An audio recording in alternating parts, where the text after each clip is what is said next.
Welcome to Dreamscribe, your companion on the journey to peaceful sleep. Before you drift off, don't forget to like and subscribe. It helps this calming community grow. Where in the world are you tuning in from? The first time James noticed something was wrong, it was subtle, almost unremarkable. He woke up to the smell of stale air and the low hum of the RV's refrigerator. Sunlight streamed through the half-drawn blinds, casting long slashes of golden light across the small kitchen counter. The usual morning stiffness in his back reminded him he had spent too many nights in this cramped bed. Stretching, he swung his legs over the edge, his bare feet finding the cool vinyl flooring. His coffee maker should have been on the small counter to his right, next to the sink. But as he turned, his eyes landed on an empty space. James frowned. He was sure he had left it there last night. He rubbed his temples, forcing his sluggish brain to wake up. Maybe he had moved it without thinking, or maybe he had left it in the cupboard. Standing, he turned toward the kitchenette and stopped. Something felt wrong. The layout of the RV was off. The microwave, which was usually mounted above the stove, was now bolted into the opposite wall beside the tiny fridge. The cabinets looked narrower, their handles slightly different from what he remembered. A slow, crawling sensation spread across his spine. He shook his head. Maybe it was just sleep deprivation. Maybe he was overthinking it. Shaking off the unease, he went to grab his coffee pot, but it wasn't there. Instead, he found it sitting on the passenger seat.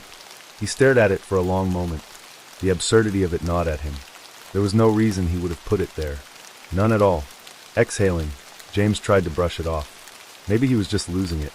He'd been driving for weeks, moving from one desolate highway to the next, barely talking to anyone. Isolation could do weird things to the brain. With a tired sigh, he grabbed the pot, set it back where it belonged, and tried to push the creeping discomfort aside. But the feeling didn't leave him. Not entirely. By the time night rolled in, James had convinced himself it had been a fluke. A misplacement. Maybe he had knocked the coffee pot over and sleepwalked it to the seat. Weird, but not impossible. The desert outside stretched on for miles, the night sky a velvet black with scattered pinpricks of stars. He parked at a rest stop off Highway 191, where not a single other vehicle was in sight. Just him, the empty road, and the endless dark. Inside the RV, he went through his nightly ritual, checked the locks, turned off the overhead lights, and climbed into bed with a quiet sigh. Then, just as he was drifting off, thunk, a muffled noise like something shifting against the wall. James' eyes snapped open. The RV should have been still. He held his breath, listening. Silence. Maybe the wind. Maybe the RV settling. Exhaling slowly, he let his eyes drift shut again. Thunk. Scrape. This time, the noise was inside. James sat up. His pulse kicked up, an uneasy tension tightening in his chest. He fumbled for the small flashlight on his nightstand and flicked it on. His beam cut through the dark, illuminating the narrow passage of his RV. Everything looked normal. Kitchen, cabinets, bathroom door slightly ajar. But as he swung his feet over the side of the bed, his flashlight caught something wrong. The bathroom door. It was on the wrong side of the RV. James froze. His breathing went shallow, and for a few long moments, his mind refused to process what he was seeing. He had parked in this RV hundreds of nights. He knew its layout like the back of his hand, and the bathroom had always been on the right. Now it was on the left. A slow, numbing chill crept through his limbs. His fingers tightened around the flashlight. Maybe he was just confused. Maybe the stress was getting to him. Or maybe something else was happening. The air inside the RV felt heavier, pressing in on him. He turned toward the kitchenette, and stopped cold. His cabinets were different. The once white doors were now wooden. The handles had changed. His coffee pot, now sitting exactly where it should have been, looked old, worn down. James' stomach twisted. His heart pounded against his ribs, a deep and primal terror clawing its way up his throat. How was this possible? Something was wrong. Something was very, very wrong. The RV had changed around him, and whatever had done it was still here. James moved cautiously, stepping into the narrow passage between the kitchenette and the small dining table. His pulse roared in his ears. He reached out, hesitantly pressing a hand to the wall. It felt solid, real, but it wasn't his RV, not the one he had parked in. He turned toward the small closet where he kept extra blankets and supplies. The door was gone. In its place was a narrow hallway.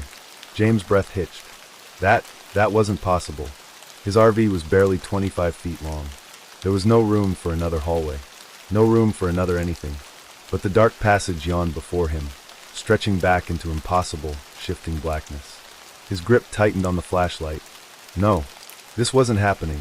He had to be dreaming, had to be hallucinating. Then he saw it, a faint, glowing reflection at the end of the hallway. A mirror, and in it, a shadow that wasn't his own. James staggered back. His foot hit nothing. The RV shifted, collapsed around him, rearranging breathing.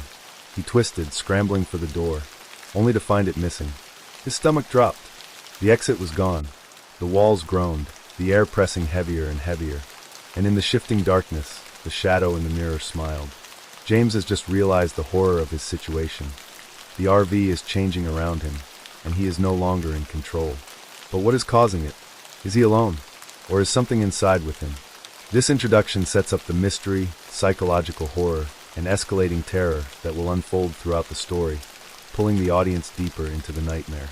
Would you like me to continue with the next section? Fire. The road stretched endlessly before Mark as he settled into his usual driving rhythm. The RV, a 1989 Gulfstream Sun Voyager, rattled slightly as the tires rolled over the cracked pavement of the Tulane Highway. It wasn't much, but it was home. Mark had been on the road for 3 months now, and the monotonous hum of the engine had become a comfort, a white noise against the vast silence of the world outside. Mark had always been a drifter. No roots, no obligations, just the open road and the occasional stop for gas, food, and a night's rest under the stars. The RV was a perfect companion, self-contained, reliable, and spacious enough for one man. The interior was modest, a small kitchen with a gas stove, a fridge stocked with beer and leftovers, a cozy sleeping area in the back with a double bed and a compact bathroom. A small couch sat against the wall opposite the kitchenette, and a table with 2 bolted-down chairs made up the dining area. The layout was simple, fixed, permanent, or at least it should have been. Mark liked routine. It kept things in order. Every night, he parked somewhere quiet, deserted rest stops, empty fields, the occasional roadside overlook. He locked the doors, checked the windows, and settled in with a book or an old cassette tape. It was a simple, predictable life, and that was exactly how he liked it. Tonight was no different. He had pulled off the main highway into a clearing just beyond the tree line. It was quiet. No streetlights, no passing cars, just the whisper of the wind through the pines. He killed the engine, stretched, and went through his nightly ritual, double-checking the locks, turning off the overhead lights, and making sure the curtains were drawn. The interior was dimly lit by the glow of the stove's pilot light and the soft blue of his digital clock, 10:37 p.m. Mark grabbed a beer from the fridge, sat at the small table, and opened his journal. He wasn't one for deep reflections, but he liked to jot down where he'd been, the people he'd met, and any odd happenings along the way. April 14th, somewhere near the state line. Clear skies, warm breeze. Ran into an old couple at the gas station. Said they'd been married 52 years. Wish I'd asked them how they did it. Stopped early tonight. Should be a quiet one. He clicked his pen shut, finished his beer, and turned in for the night. Everything was normal. Until it wasn't. Mark woke up feeling off. Not startled, not alarmed, just uneasy. Like something was misplaced. He sat up, rubbing his face, and glanced around. The RV looked exactly as it had when he'd gone to sleep. The curtains were still drawn. The fridge hummed softly. The overhead cabinets were latched. Still, the feeling gnawed at him. Shaking it off, he climbed out of bed and shuffled toward the kitchen. He reached for the coffee pot, but stopped mid-motion. His brow furrowed. The small dining table, it was wrong. It was supposed to be against the left wall, right beneath the window. But it wasn't. It was against the opposite wall now, as if someone had picked it up and moved it while he slept. Mark frowned, rubbing his temples. He was tired. Maybe he had moved it and forgotten. He did drink a couple of beers before bed. He shook his head, chuckled to himself, and pushed the table back into its proper place. Losing it, Mark, he muttered. He made his coffee, sat down, and stared at his journal. Something felt wrong. He flipped through the pages. His handwriting was the same, but something about it felt foreign, as if the words weren't entirely his own. He chalked it up to morning grogginess and took another sip of coffee. The day passed uneventfully. He drove for miles, stopped for gas, picked up supplies, and by nightfall, found another secluded spot to park. This time, he took note of the interior. The table, the couch, the cabinets, everything in its place. He even took a picture with his phone, just to be sure. Before bed, he checked the locks twice. Just in case. The next morning, it was worse. Mark sat up and immediately felt his stomach drop. The bed, it was no longer at the rear of the RV. It was in the middle of the space, shoved against the kitchenette.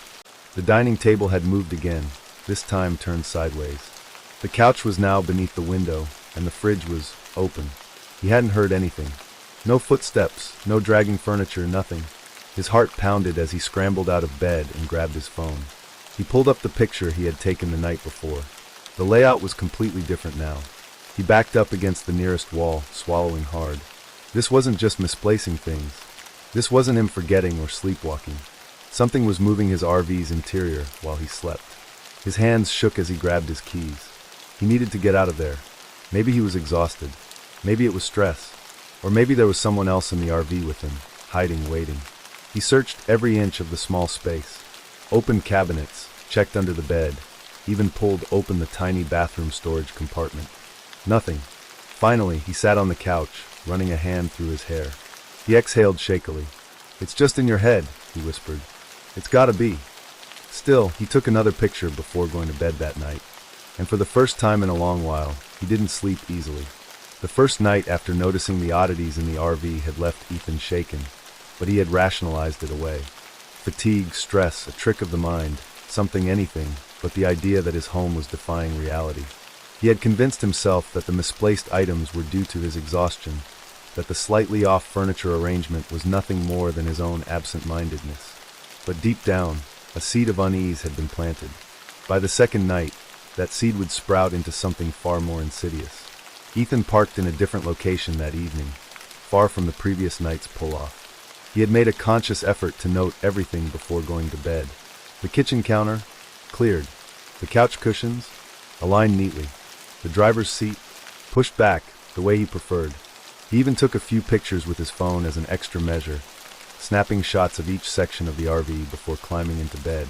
Sleep came in fits. He tossed, turned, and awoke more than once, a strange sensation hanging over him like an itch he couldn't scratch. It wasn't fear, not yet, but an eerie awareness that something felt off. The final time he woke, it was different. It wasn't the restless discomfort of before. It was something else that had stirred him. The air was heavy, thick, charged like the world had momentarily paused and was waiting to resume. He opened his eyes. The darkness of the RV pressed against him. The soft red glow of the clock on the kitchenette counter read 3:12 a.m. Then a sound. A faint, almost imperceptible noise. Not outside. Not from the wind or from some passing car. From inside. A dull scrape. A soft, rhythmic shuffle. Ethan's breath caught in his throat. His bed, tucked in the farthest end of the RV, allowed him to see the entire length of the space. The glow of the microwave clock barely illuminated the kitchenette, and beyond that, the dim outline of the main living area. But something was different. The furniture. His chest tightened as he sat up, eyes adjusting, scanning. The table was no longer parallel to the kitchenette. It had shifted diagonally. The couch was closer to the door. The fridge, the fridge, was slightly ajar, though he knew for a fact he had shut it. Ethan swallowed, his throat dry as sandpaper. "Hello." His own voice sounded foreign in the quiet. Silence. No wind. No night creatures. Nothing. The RV sat still around him. He wanted to dismiss it. Maybe the jostling of shifting in his sleep had unsettled things.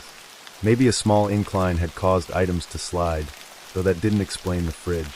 But then he reached for his phone. Hands clammy, he opened his gallery, scrolled to the pictures he had taken before bed. And there it was. Proof. The RV in the photos was arranged as it should have been. The table was not diagonal. The couch was not near the door.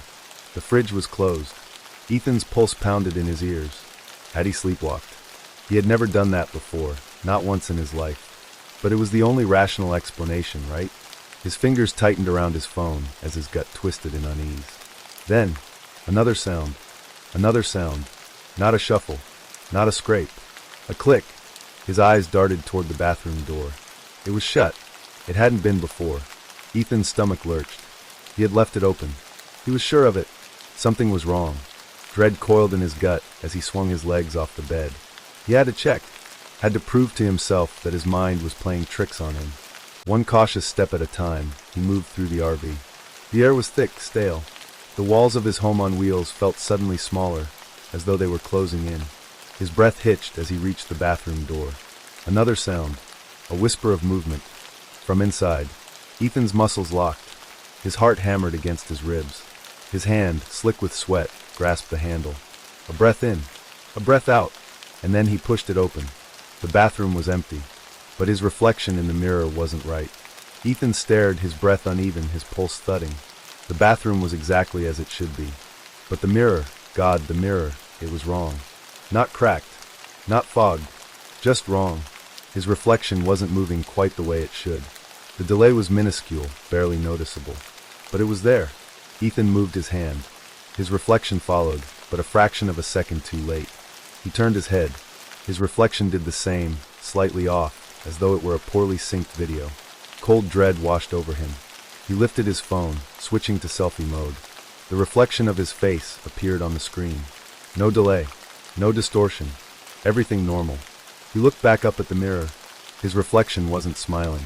Ethan wasn't smiling either, but his reflection's lips had twitched, ever so slightly, as though it wanted to smile but hadn't been given permission yet. A choked gasp caught in his throat. He stumbled back, slamming the bathroom door shut. No, this wasn't real. Ethan backed away, heart slamming against his ribs. He needed air. Needed to step outside. He turned, and the RV door was gone. Vanished. Not locked. Not blocked. Simply not there. In its place was the couch. His stomach twisted violently.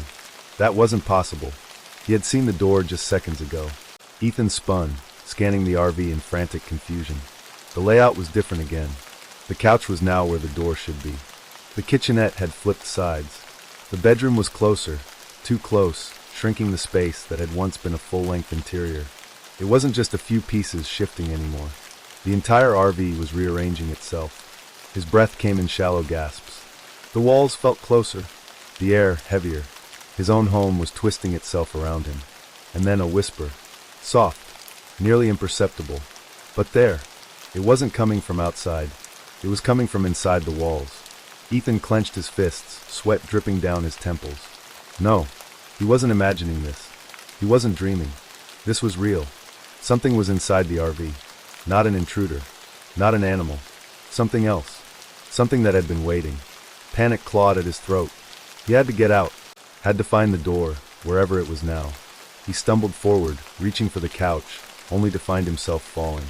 The floor collapsed beneath him. Not literally. Not like he had stepped through a hole. No, it had shifted, tilting at an impossible angle, sending him crashing forward into nothingness. A space that hadn't existed before. A new room. One that hadn't been part of his RV.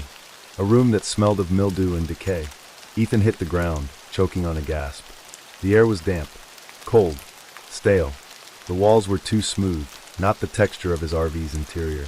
His pulse slammed into overdrive. This room wasn't supposed to be here. The whispers grew louder. Closer. And then, something brushed against his shoulder. 6. The final night. The feeling of being watched. Ethan had lost track of time. The RV was no longer his home. It was a trap, a twisting, shifting entity that had erased the very concept of normal. He had tried to fight it, tried to navigate the impossible, shifting interior, tried to understand why rooms appeared and disappeared, why walls moved, why doors weren't where they should be. But none of it made sense. The RV had rewritten itself around him. And the worst part, he wasn't alone. The past few nights, the feeling had grown stronger. Something watched him. Not just the strange, delayed reflections. Not just the whispers in the walls. Something else. Something that moved when he wasn't looking. He had caught glimpses, shadows shifting in the dim light, the sensation of breath on his neck when he turned too quickly. But last night, he had seen it. A figure, pale barely there. Not standing in the open, but hiding, just beyond the kitchenette, just outside his line of sight. It didn't lunge at him, didn't speak, didn't make a sound. It just watched. That had been the moment Ethan realized. This was leading somewhere. It wasn't random. It wasn't just the RV shifting on its own. Something was preparing him. And tonight, the final night, it would finish what it started. Ethan sat on the bed, knees drawn up, gripping the flashlight like a lifeline. He had moved the RV again today, desperate for an answer, desperate for escape. But it didn't matter where he parked. The inside was never the same when he stepped back in. It had stopped resembling a vehicle at all. Rooms were too large or too small. The ceiling was too high or too low. Some doors led to places they shouldn't. His home had become a living, breathing labyrinth. And now, as the final night stretched on, the air in the RV was thick, suffocating. The walls felt closer than before. Every corner, every shadow was too deep, like something lurked just beyond sight. The digital clock on the kitchenette blinked. 11:59 p.m. 1 minute until midnight.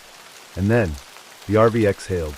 Not a sound, not a movement, but a pressure change, as though something deep within its walls had just woken up. Ethan's breath caught. His gut twisted with certainty. This was it. The final night. The night the RV, or whatever controlled it, would make its move. A single knock echoed through the RV. Slow, deliberate, not on the exterior, not at the front door. From inside, Ethan's body went rigid.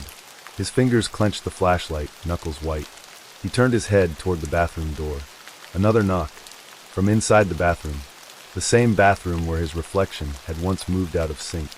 The same bathroom that, hours ago, had vanished entirely, only to reappear in a different place. The knocking came again. Soft. Insistent. Ethan swallowed hard.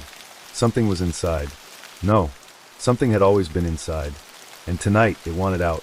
He rose to his feet, legs trembling. The air around him felt charged, thick with something unseen. He reached out, his hand shaking, gripping the bathroom door handle. It was ice cold. A breath in. A breath out. And then, he pulled the door open. The bathroom was gone. In its place, a hallway. A long, impossibly dark corridor, stretching far beyond what should have been possible inside the RV. Ethan's stomach lurched. His heart slammed against his ribs. No, this was wrong. This wasn't his RV. This was something else. Somewhere else. And yet, deep inside, he knew. He had to go in. Something waited at the end of that hallway. Something that had been waiting for him. Ethan stepped forward, pulse hammering. The hallway felt endless. The deeper he walked, the tighter the walls became. The air was thick with the scent of mildew and old wood, not the sterile plastic and metal of an RV. His breathing grew shallow. His skin was clammy. His own footsteps echoed, slightly delayed, like something was following just behind him. Then, a sound ahead, a low, guttural whisper. Ethan's stomach turned to ice. The walls shuddered, like the entire structure was breathing. And then, the end of the hallway appeared. A door. Old. Wooden. Heavy. A door that did not belong in an RV. His pulse pounded in his ears. Something was waiting beyond it. He had come this far. There was no turning back now. His fingers trembled as they gripped the handle. He twisted. And pushed. The door swung open. The room beyond was impossible. It wasn't part of the RV. It wasn't part of reality. It was something else entirely. A space that was wrong, warped, stretched, fractured. And at the center, a figure. Pale. Thin. Not human. Not entirely. It sat in a chair, watching him, its head tilted at an unnatural angle. Its face. Oh God. It was his. But not a reflection. Not a mirror. A duplicate. A version of him that had been here longer. A version that had been waiting. The thing smiled, its expression stretched too wide. And then, in a voice that was almost his own, it spoke. You took longer than the others. Ethan's breath hitched. Others? The room lurched, the walls closing in, shifting again. And in that final, horrifying moment, he understood. The RV didn't move between locations. It moved between realities. Between versions of himself. He was just the latest. And now it was his turn to stay. His duplicate stood, stepping toward him. The room collapsed. And everything went black. Ethan sat on the floor of the RV, his back pressed against the locked bedroom door, hands gripping his head. His breath came in short, panicked bursts. He had tried to ignore the shifting, had tried to rationalize it, had told himself that he was just overtired, that the strange inconsistencies in the RV's layout were his imagination. But now it was undeniable. This wasn't just his mind playing tricks on him. The RV was alive, reshaping itself when he wasn't looking. And worst of all, something was watching him. The past few nights, that sensation had become unbearable, a presence lurking behind every corner, just outside his peripheral vision. He needed to understand what was happening. Before it was too late, Ethan grabbed a notebook and pen from the cluttered drawer near the kitchenette. He was going to map the RV, to track the shifting, to prove to himself that he wasn't losing his mind. He stood in the center of the living area and sketched out the floor plan as he remembered it. Front entrance, kitchenette on the right, bathroom across from the kitchenette, bedroom in the back, storage compartments along the left wall. Simple. Except, that wasn't how it looked now. He rechecked the space, pen shaking in his grip. The kitchenette was now on the left, and the bathroom door had moved 2 feet closer to the bedroom. No, that was impossible. He would have noticed that earlier, right? He turned back to his map, and his stomach twisted into a knot. The paper had changed. The map he had just drawn, it was different now, slightly altered, as though he had sketched the current layout instead of the one from memory. No, he knew what he had drawn. Something had changed it. His fingers went numb around the pen. This wasn't just shifting rooms. The RV was altering reality itself. Ethan threw the notebook aside, his heart hammering. He needed a second reference point, something tangible, something the RV couldn't rewrite. He scrambled toward his phone, scrolling frantically through old pictures. There, a photo he had taken 2 nights ago. The RV's interior. Proof. But when the image loaded, his blood ran cold. The layout was wrong. It wasn't the way he remembered it. The kitchenette in the photo was on the left, just like it was now. Not on the right, where it had been when he took the picture. No. He backed out and checked another photo. Another. Every image had changed, as if reality had been rewritten. Not just the present, but the past as well. As if the RV had always been this way. As if his own memory was the only thing that knew the truth. A shiver crawled down his spine. He wasn't just trapped in a shifting space. He was trapped in a place that could rewrite history itself. A surge of nausea roiled in Ethan's gut. The RV wasn't just playing tricks on him. It was rewriting his perception of time. He needed more proof. His fingers fumbled through a drawer, pulling out an old journal, one he had kept since buying the RV. He flipped to a random entry. July 5th, first night in the RV, feels strange but freeing. Can't wait to see the country. He turned the page. July 6th, the kitchen feels different. Am I just imagining it? His breath hitched. That entry, he didn't remember writing that. Furiously, he flipped forward. July 9th, the rooms are moving. But I must be wrong. I must be tired. He didn't write this. He knew he didn't. The words weren't his. His pulse pounded in his ears. He flipped to the latest entry, and froze. The ink was fresh, as if someone had written it just minutes ago. And it wasn't in his handwriting. You're getting closer. Ethan's lungs locked. The RV, it knew he was looking. And now it was responding. A sharp click broke the silence. The radio. It had turned on by itself. A low hum filled the RV, static whispering through the speakers. Ethan's shaking hands reached for the dial. He turned it, scanning for a station. The static warped, voices flickering in and out. And then, a voice. Low, crackling, not coming from any station, but whispering through the static itself. Don't let it find you. Ethan's breath hitched. Who are you? He choked out. The radio hissed. Then, it watches. It waits. It needs a replacement. Ethan's entire body went cold. A replacement? For what? Or worse, for who? The static screamed, warping into an inhuman howl. The lights flickered. The floor beneath him lurched. And the RV shifted again. Ethan staggered back, heart hammering. The lights flickered off, then back on. And a new door stood in front of him. One that hadn't been there a second ago. It was old, weathered, unlike the sleek, modern design of his RV's interior. A door that didn't belong. A door that led somewhere else. And something waited behind it. The radio crackled again. It's coming. Ethan backed away, chest tightening. The door handle twisted. He turned and ran, darted toward the front, yanked the main door open. But there was no outside. The RV no longer sat in the parking lot where he had last parked. Instead, beyond the door, beyond where the road should be, was just blackness, an endless, shifting void, like the RV was no longer in his world at all. The walls groaned, the structure shuddering. The door behind him slammed open, and a shadow stepped through. Ethan didn't look, didn't turn, didn't want to see what had come for him. He lunged toward the driver's seat, turning the key. The engine roared to life. His hands clenched the wheel. He pressed the gas.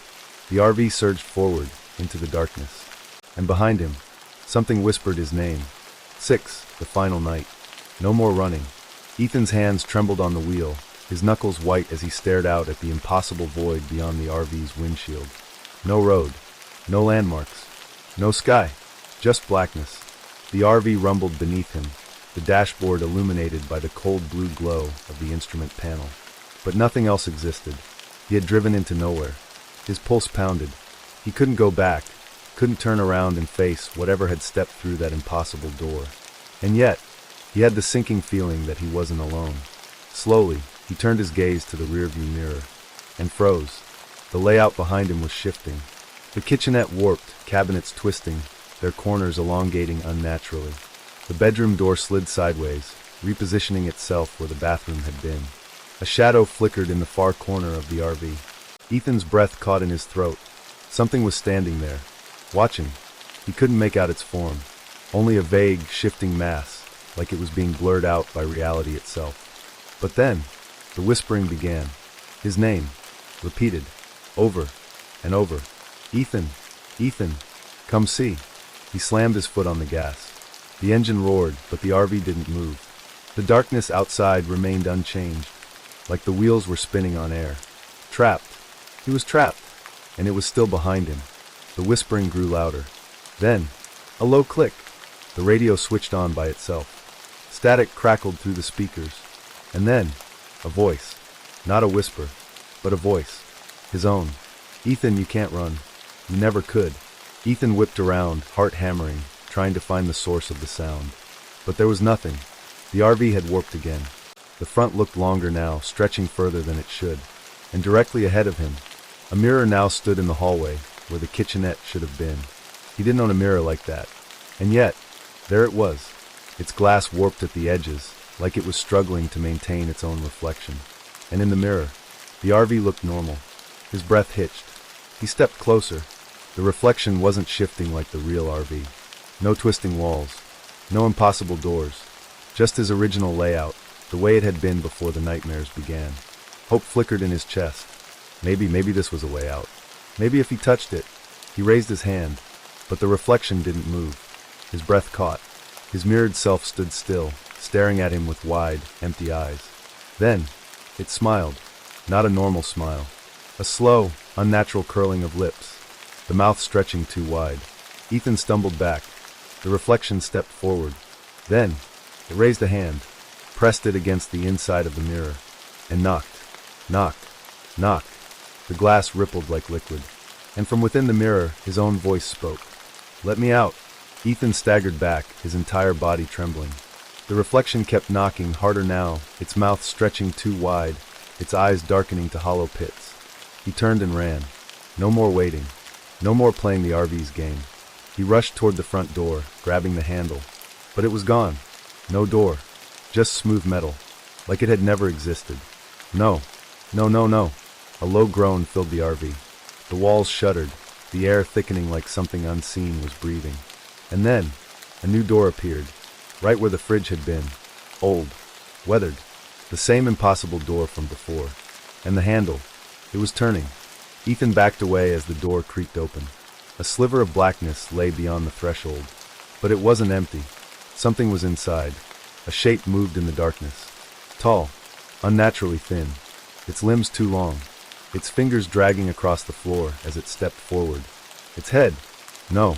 It wasn't a head at all. Just an absence of features. A hollow, shifting void where a face should be. And yet, somehow Ethan knew. It was smiling at him. Then, it spoke. Not in words, but in every voice he had ever known. His own voice. His mother's. His father's. His childhood friends. All layered over each other, whispering, laughing, screaming. Finally, the RV lurched. The walls shrank inward, the space collapsing. The impossible creature took another step forward. And Ethan, he finally understood. The RV didn't just shift. It wasn't rearranging itself. It was consuming him. And once it did, he'd be erased. Like he had never existed at all. Ethan's chest heaved. The entity reached for him, its two long fingers stretching eager. There was only one way out. The mirror. He turned, sprinted toward it. His own twisted reflection still waited inside. Still smiling. Still knocking. Let me out. The creature behind him let out a low, guttural laugh. He had seconds. Ethan lunged forward. And he touched the glass. For a moment, everything shattered. The shift. Silence. Ethan gasped, sucking in air like he'd been drowning. He blinked. looked around, and the RV was normal. The kitchenette back where it should be. The bathroom, the bedroom, everything was right. The strange door was gone. The mirror, gone. No impossible reflections. Just his RV. He exhaled, trembling. Had it worked? Had he escaped? A long pause. Then, the radio crackled. Static whispered through the speakers. And Ethan's own voice spoke. Did you really think it would let you go? His stomach plummeted. Slowly, he turned to the rearview mirror. And there, his reflection smiled. It wasn't him anymore. And behind his reflection, the layout of the RV began to shift.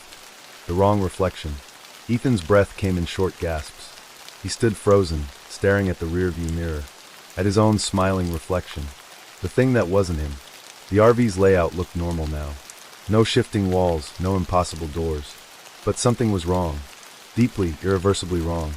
The reflection stared back, eyes slightly off, the way an actor's mimicry is never quite perfect. Then, it spoke. Feels different, doesn't it? Ethan's stomach plummeted.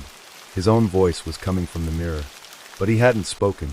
He took a step back, pulse hammering. The reflection didn't move. It just watched him. And then, it laughed. The impossible discovery. Ethan's mind raced. No, this wasn't real. It couldn't be. He'd escaped, hadn't he? His chest tightened. He spun, looking around the RV. It all looked normal. The kitchenette, the couch, the bedroom door. The mirror was gone. That had to mean something, right? A bitter taste filled his mouth. He needed to check. He rushed to the front door and froze. His hands stopped mid-reach. The door was there, but it had no handle. His breath hitched. He backed away slowly, and then a new chill ran through him. The air smelled different. Not the usual scent of dust, old leather, and faint cigarette smoke. Something else. Something sterile. Like glass. Like a window. A terrible thought took root in his mind. He whipped around and staggered back, because now, where the kitchen window had been, there was only a mirror, a massive wall-length mirror, and beyond it, through the shifting glass, he saw the real world. But he wasn't in it. He was inside the reflection, trapped, the thing wearing his skin. A slow, crawling horror spread through his chest. He turned back to the rearview mirror and saw it, the reflection of himself that was no longer just a reflection. It was standing in the real RV, wearing his body, looking around, stretching its fingers, testing its movements. Ethan shook his head violently. No, no, no, no. The imposter turned to face him fully, and smirked. You took my place. I took yours. The words slithered through the RV, thick and suffocating. Ethan's heart slammed against his ribs. He rushed forward, only to collide with cold glass. Solid, unbreakable. The thing in the real world tilted its head, like it was amused. I have to say, this body feels better than I expected. It rolled its shoulders like it was adjusting to new skin. I think I'll keep it. Ethan pounded on the glass, screaming. Let me out. The mirror barely trembled. His own voice echoed back at him from the other side, mocking. You already are. The world on the other side.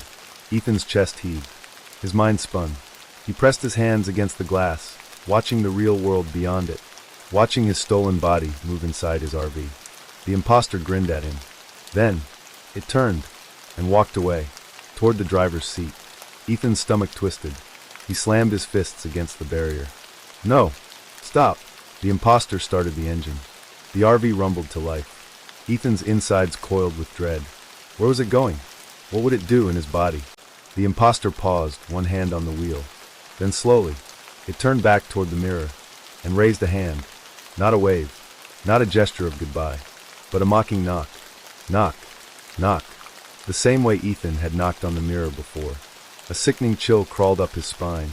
Then, the imposter grinned one last time and drove away. The horror of realization. Ethan stood there, frozen, helpless, watching as his own RV, his own body, vanished into the distance. He wasn't in the real world anymore. He was inside the reflection, inside a place that shouldn't exist. And then, the world shifted again. The walls of his prison distorted, warping into shapes that made no sense. His stomach lurched. He tried to move, but his body felt wrong, like he wasn't real anymore, like he was losing himself. His thoughts flickered, memories blurred. He looked at his hands. They were fading.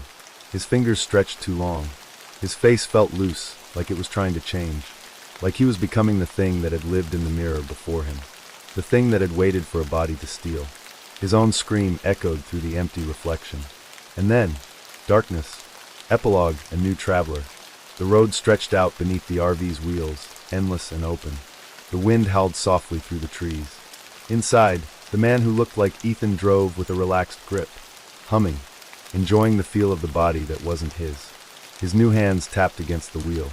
His new lungs breathed in the crisp night air. And his new voice, Ethan's voice, whispered softly to himself, "I think this will do just fine." A smile curled on his lips. He reached forward and adjusted the rearview mirror. For just a second, the glass flickered, and deep inside the reflection, a faint, distorted figure reached out, silent, trapped, pounding on the glass. But the new Ethan? He didn't stop. He simply drove onward, into the night, like he'd always belonged, like nothing had changed. And behind him, unseen by the rest of the world, the mirror shifted again, waiting. This chilling finale locks Ethan in a fate worse than death, while the imposter takes his place. A terrifying ending that leaves the door open for sequels. Next story. The rain had been falling in sheets for the last hour, drumming against the windshield like impatient fingers. Jack Reynolds, gripping the steering wheel of his battered RV, could barely make out the empty road ahead. His headlights cut through the darkness, illuminating nothing but towering pines and the endless stretch of cracked asphalt. The GPS on his dashboard flickered, struggling to maintain a connection. Recalculating, the robotic voice droned for the 5th time in the last 10 minutes. Jack exhaled sharply. This is ridiculous. He hadn't passed a single car in over an hour. The last road sign, Briar's Hollow 40 miles, had come and gone, and yet no exits, no towns, no civilization had appeared. It was just him and the storm, swallowed by a forest that seemed to stretch forever. His eyelids grew heavier. He rolled his shoulders, trying to shake off the fatigue. He needed a break. A place to park, stretch, and maybe get some sleep before dawn. As if on cue, the GPS suddenly beeped and updated. Rest stop ahead. 1 mile. Jack blinked. That hadn't been on the map before. He didn't remember seeing a turnoff for a rest stop on his route. But he was exhausted, and the thought of pulling over, even if just for an hour, was too tempting to resist. His headlights caught a small wooden sign on the right side of the road, nearly swallowed by vines and decay. Cedar Hollow Campground, open. The letters were faded, barely legible in the rain. He turned the wheel, and the RV rumbled down a narrow dirt path leading into the trees. The road twisted deeper into the forest, winding in a way that made Jack feel unnervingly enclosed. The moment he turned off the highway, it was as if the world behind him ceased to exist. His tires crunched against damp gravel as he pulled into the lot. There were no overhead lights, only the dim glow of a few fire pits scattered throughout the campground. A handful of other RVs and tents were set up in the distance, their outlines barely visible in the storm. A large wooden ranger station sat near the entrance, but no lights were on inside. No office, no welcome sign. Just darkness. Jack frowned. He wasn't sure what he had expected. At the very least, a host or some kind of registration booth, but everything about this place felt off. Still, his exhaustion overpowered his unease. He pulled into a spot near the tree line, killed the engine, and let out a long breath. The rain pattered against the roof, and for a moment he allowed himself to relax. That moment didn't last long. A sharp knock on the driver's side window jolted him.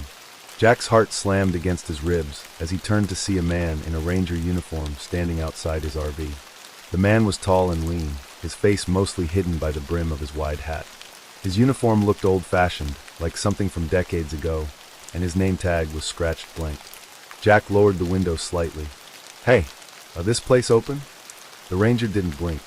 His smile was too wide, his eyes too still. "Oh yes," he said, voice smooth but devoid of warmth. "You'll find that Cedar Hollow is always open."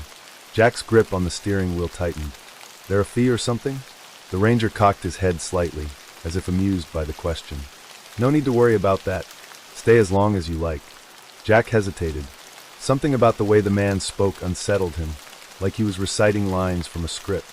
Then the ranger added, "Just be mindful of the time." Jack frowned. What's that supposed to mean? But before he could press further, the ranger turned on his heel and walked into the rain, vanishing into the fog without another word. Jack watched him go, a cold feeling creeping into his stomach. Shaking off the unease, Jack locked the doors, turned off the cabin lights, and climbed into the small bed in the back of the RV.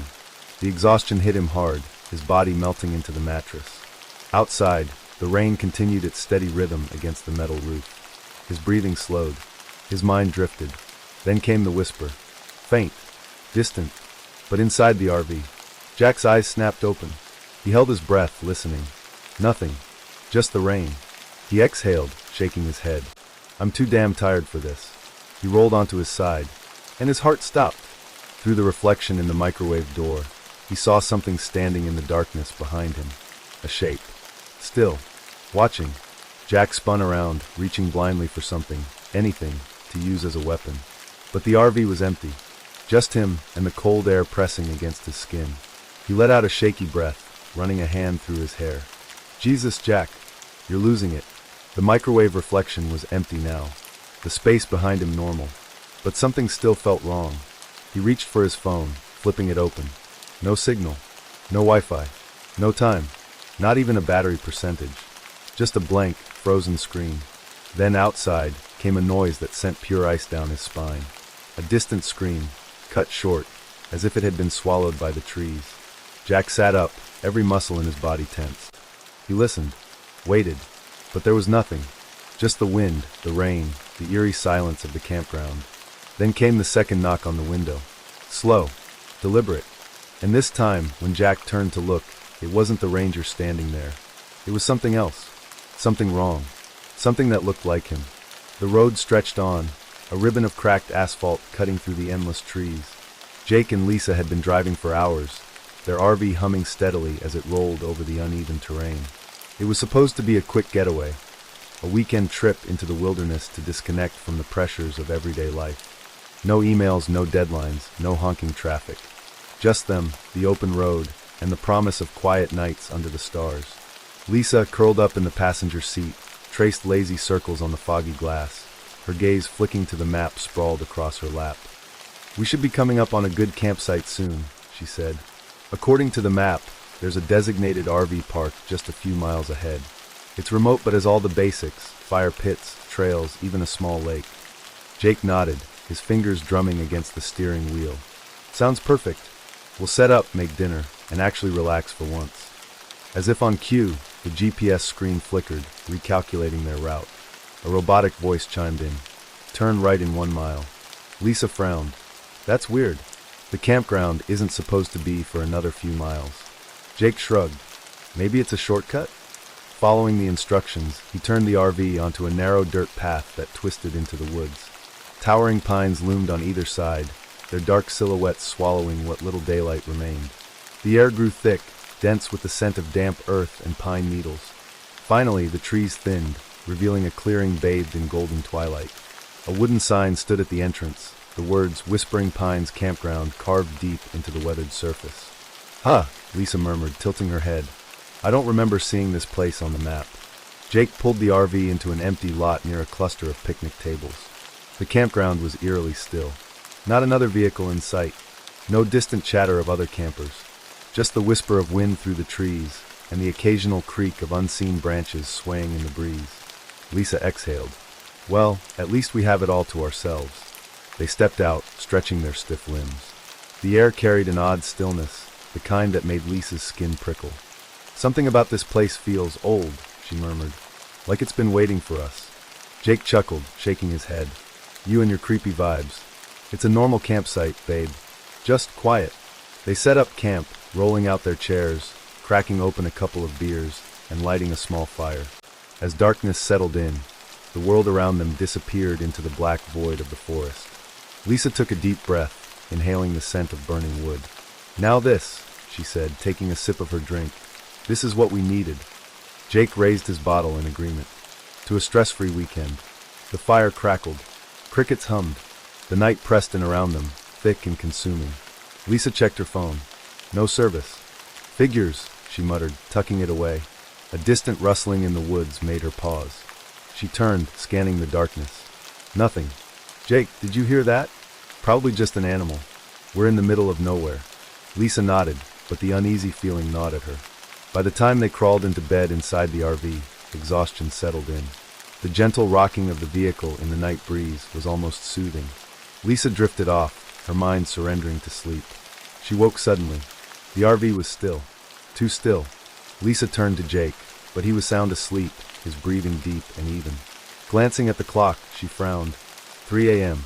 Something felt off. She sat up, her ears straining against the silence. Hadn't there been crickets earlier? The soft rustle of wind?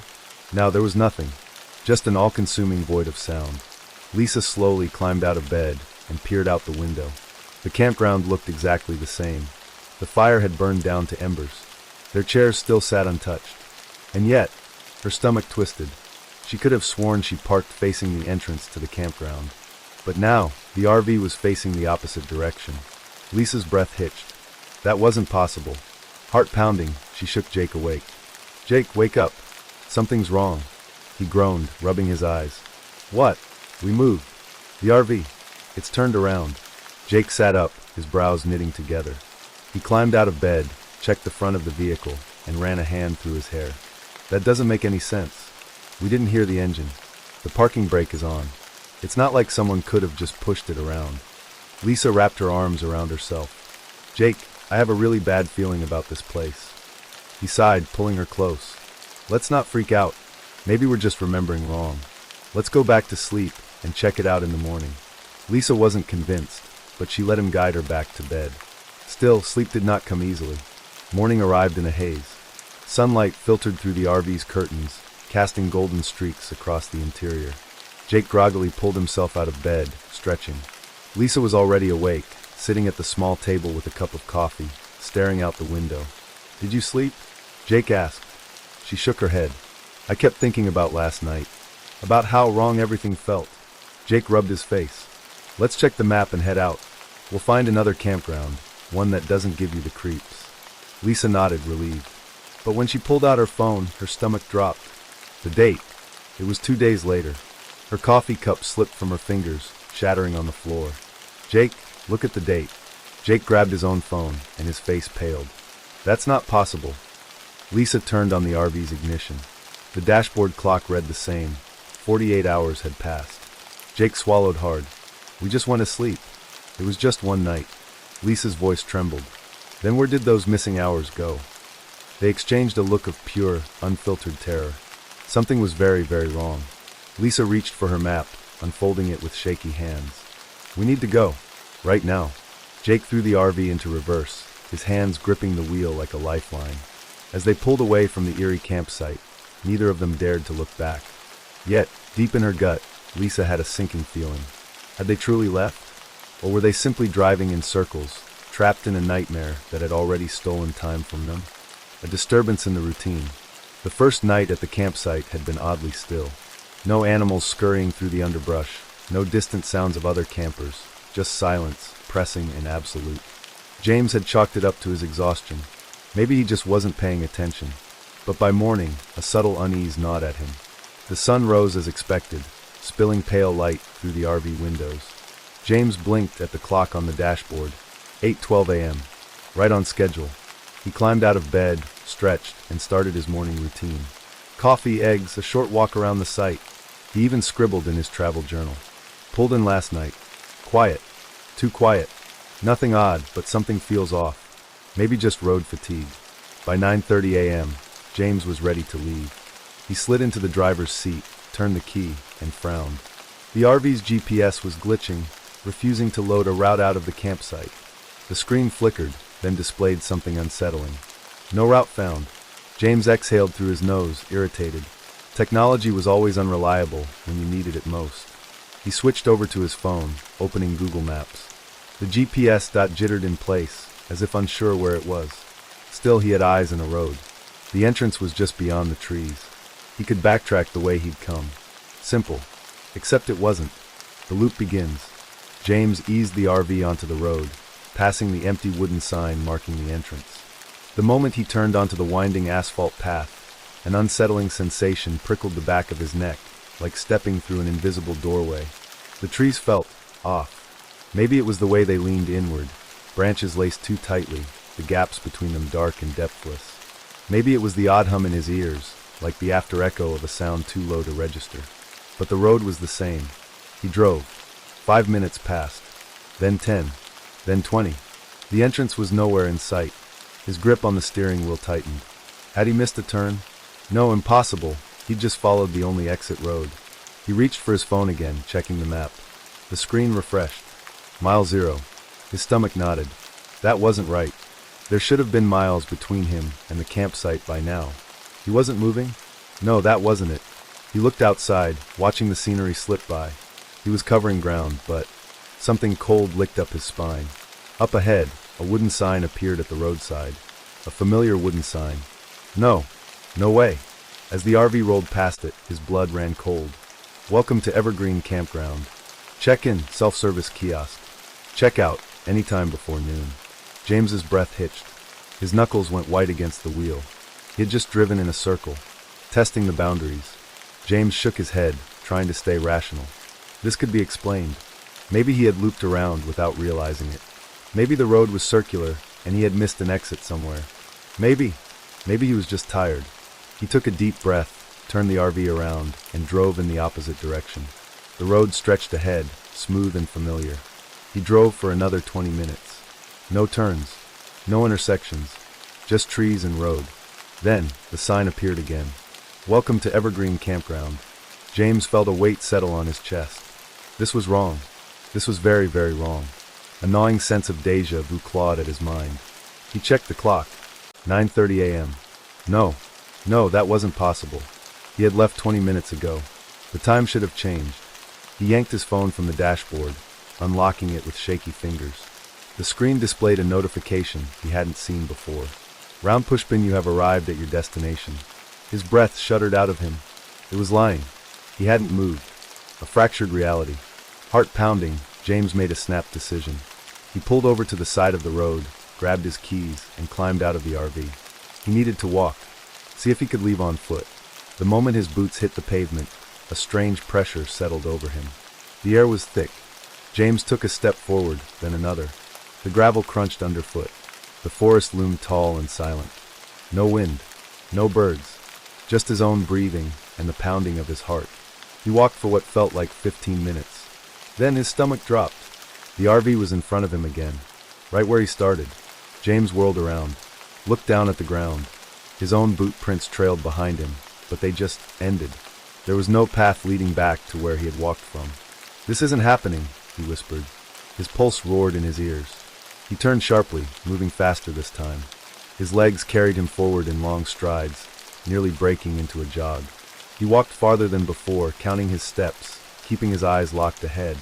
And yet, when he looked up again, the RV was there, waiting. James's breath came in short gasps. He was trapped. A voice in the static. Scrambling back into the RV, James slammed the door shut and locked it. His mind raced for a solution. He needed to call someone. Report this. Find help. But when he reached for his phone, no service. James clenched his jaw, panic scratching at the edges of his thoughts. Think. He yanked the radio dial, flipping it on, hoping for anything, a dispatcher, a weather report, even white noise.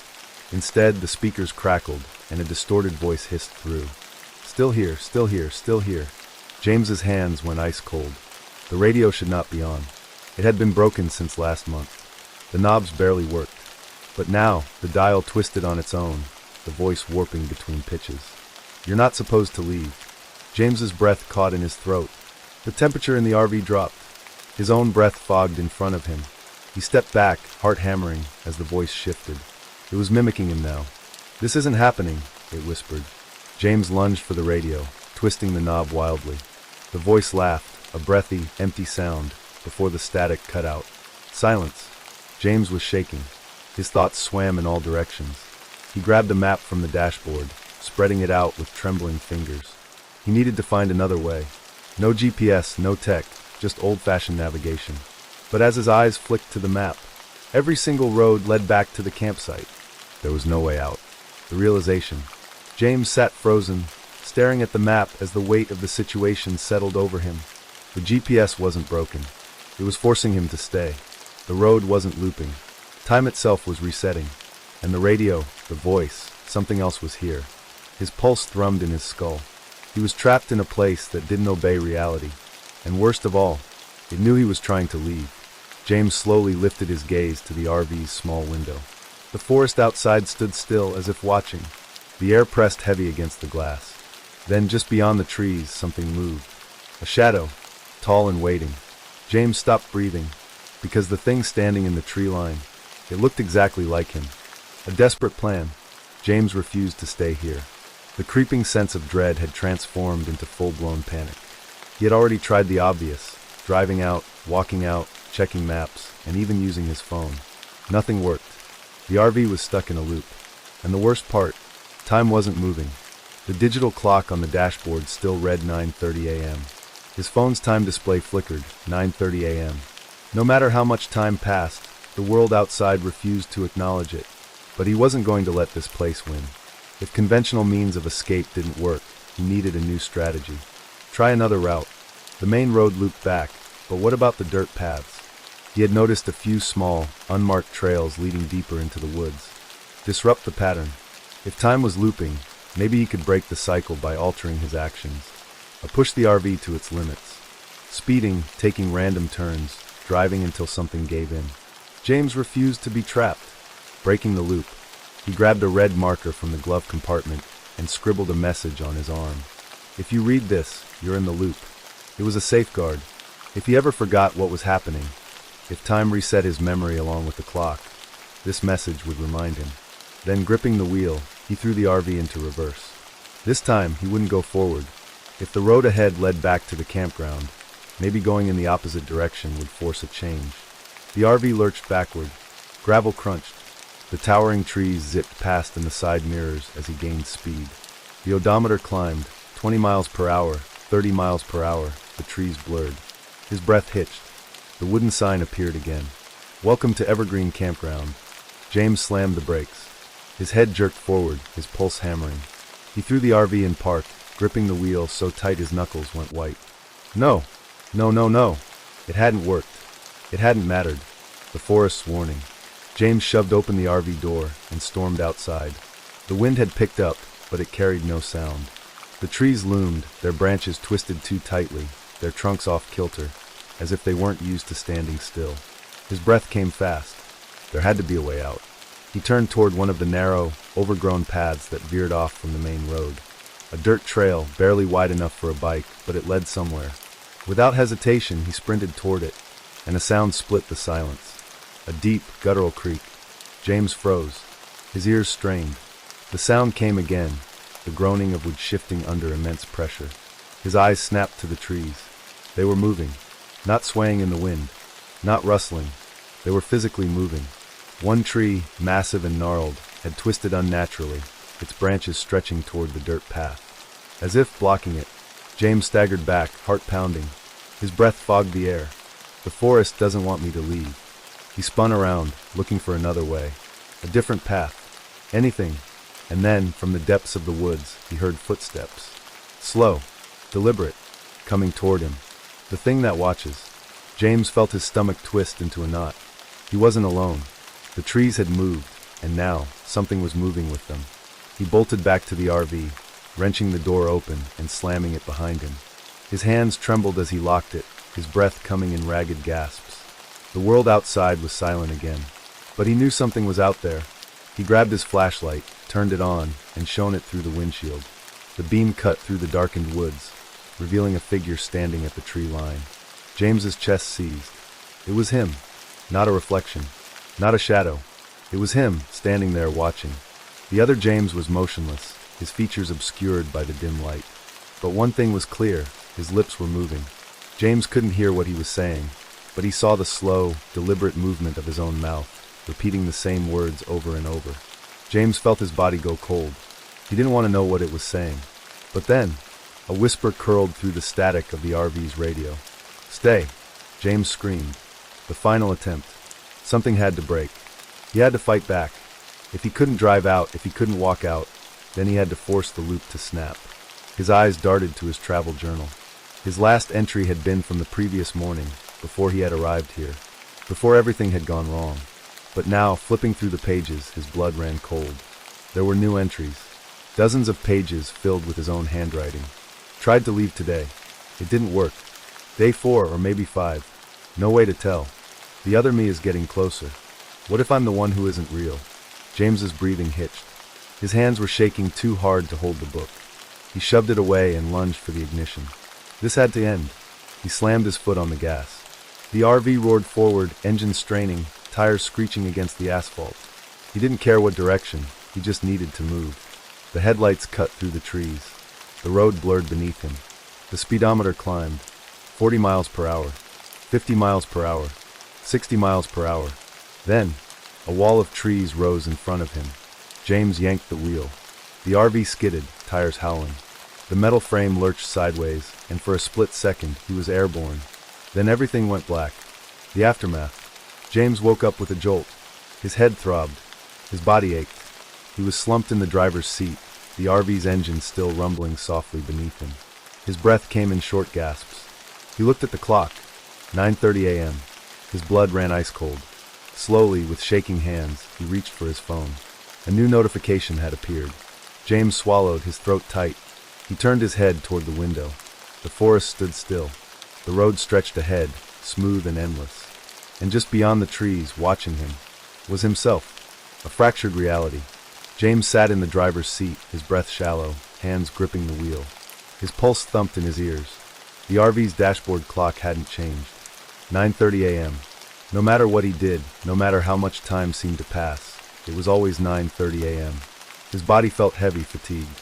He knew for a fact that he had been here longer than a single morning, but his reflection in the mirror showed no signs of exhaustion. No stubble from missed shaves. No weight loss. No change at all. Something was wrong with time itself. James inhaled sharply. He had to figure out what was happening. Was it the campsite? Had he unknowingly parked in a place that existed outside of time? Was it something supernatural? A curse? A ghost? A hallucination? Or was it him? Had he already lost his mind and was simply repeating the same moment in his head, over and over?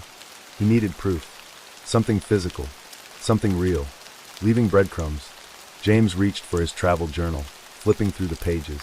His last conscious entry was from the day before he had arrived at the campsite. But then, his fingers trembled as he found new pages. Pages he didn't remember writing. Tried to leave today. It didn't work. I think it's been 3 days now, maybe more. The other me is watching. If you read this, do not sleep. James's breath caught in his throat. The other me? A cold chill slithered down his spine. There was no way he wrote these words. He would remember. Wouldn't he? He grabbed a pen, flipped to a blank page, and scrawled a message. I am awake. I am real. I will not forget. Then, just to be safe, he hid the journal. He stuffed it under the passenger seat, where he wouldn't instinctively check. If it moved, if someone, or something, changed it, then he would know he wasn't alone in this nightmare. The clues begin to unravel. James needed more evidence. He grabbed his phone. No signal. No service. No time update. His stomach twisted as he opened the photo gallery. If he had been here for longer than a day, his past photos should at least show something different. He tapped on the most recent image. His blood turned to ice. It was a picture of him, standing in the woods. The photo was taken from inside the RV, as if someone had held the phone at the window, pointing the camera at him. His heart hammered. He checked the timestamp. Today, 9:30 a.m. No. He didn't take this photo. James lurched to his feet, knocking over his chair. His breath came in sharp gasps. His skin crawled with the horrible realization. Someone was inside the RV with him. Or worse, someone else was wearing his face. A visit to the ranger station. James refused to stay in the RV any longer. He needed answers. If this was a campground, there had to be staff. Rangers, park workers, someone who could tell him what the hell was happening. He grabbed his flashlight and jacket, stepping outside. The air was eerily still. No birds. No wind. Like the world was waiting. The ranger station was a small wooden building up near the main road. It had been empty when he arrived, but maybe he had just missed them. As he walked, the silence pressed against his ears. His boots crunched against the dirt path, each step sounding too loud. Then he saw it, a flickering light inside the ranger station. James nearly collapsed with relief. Someone was there. He rushed forward, practically throwing himself against the door.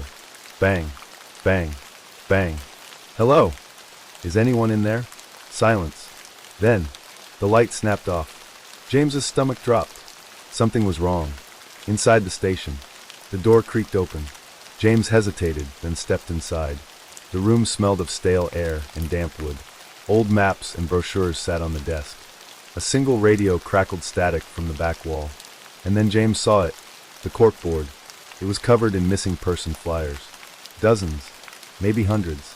He swallowed hard, stepping closer. The faces blurred together, but his fingers traced the newest paper. The ink looked fresh. James' breath caught in his throat. The flyer was for him. Missing, James Holloway. Last seen, Evergreen Campground. Date of disappearance, July 13, 1982. The paper slipped from his fingers. 1982. No, that had to be a mistake. That was over 40 years ago.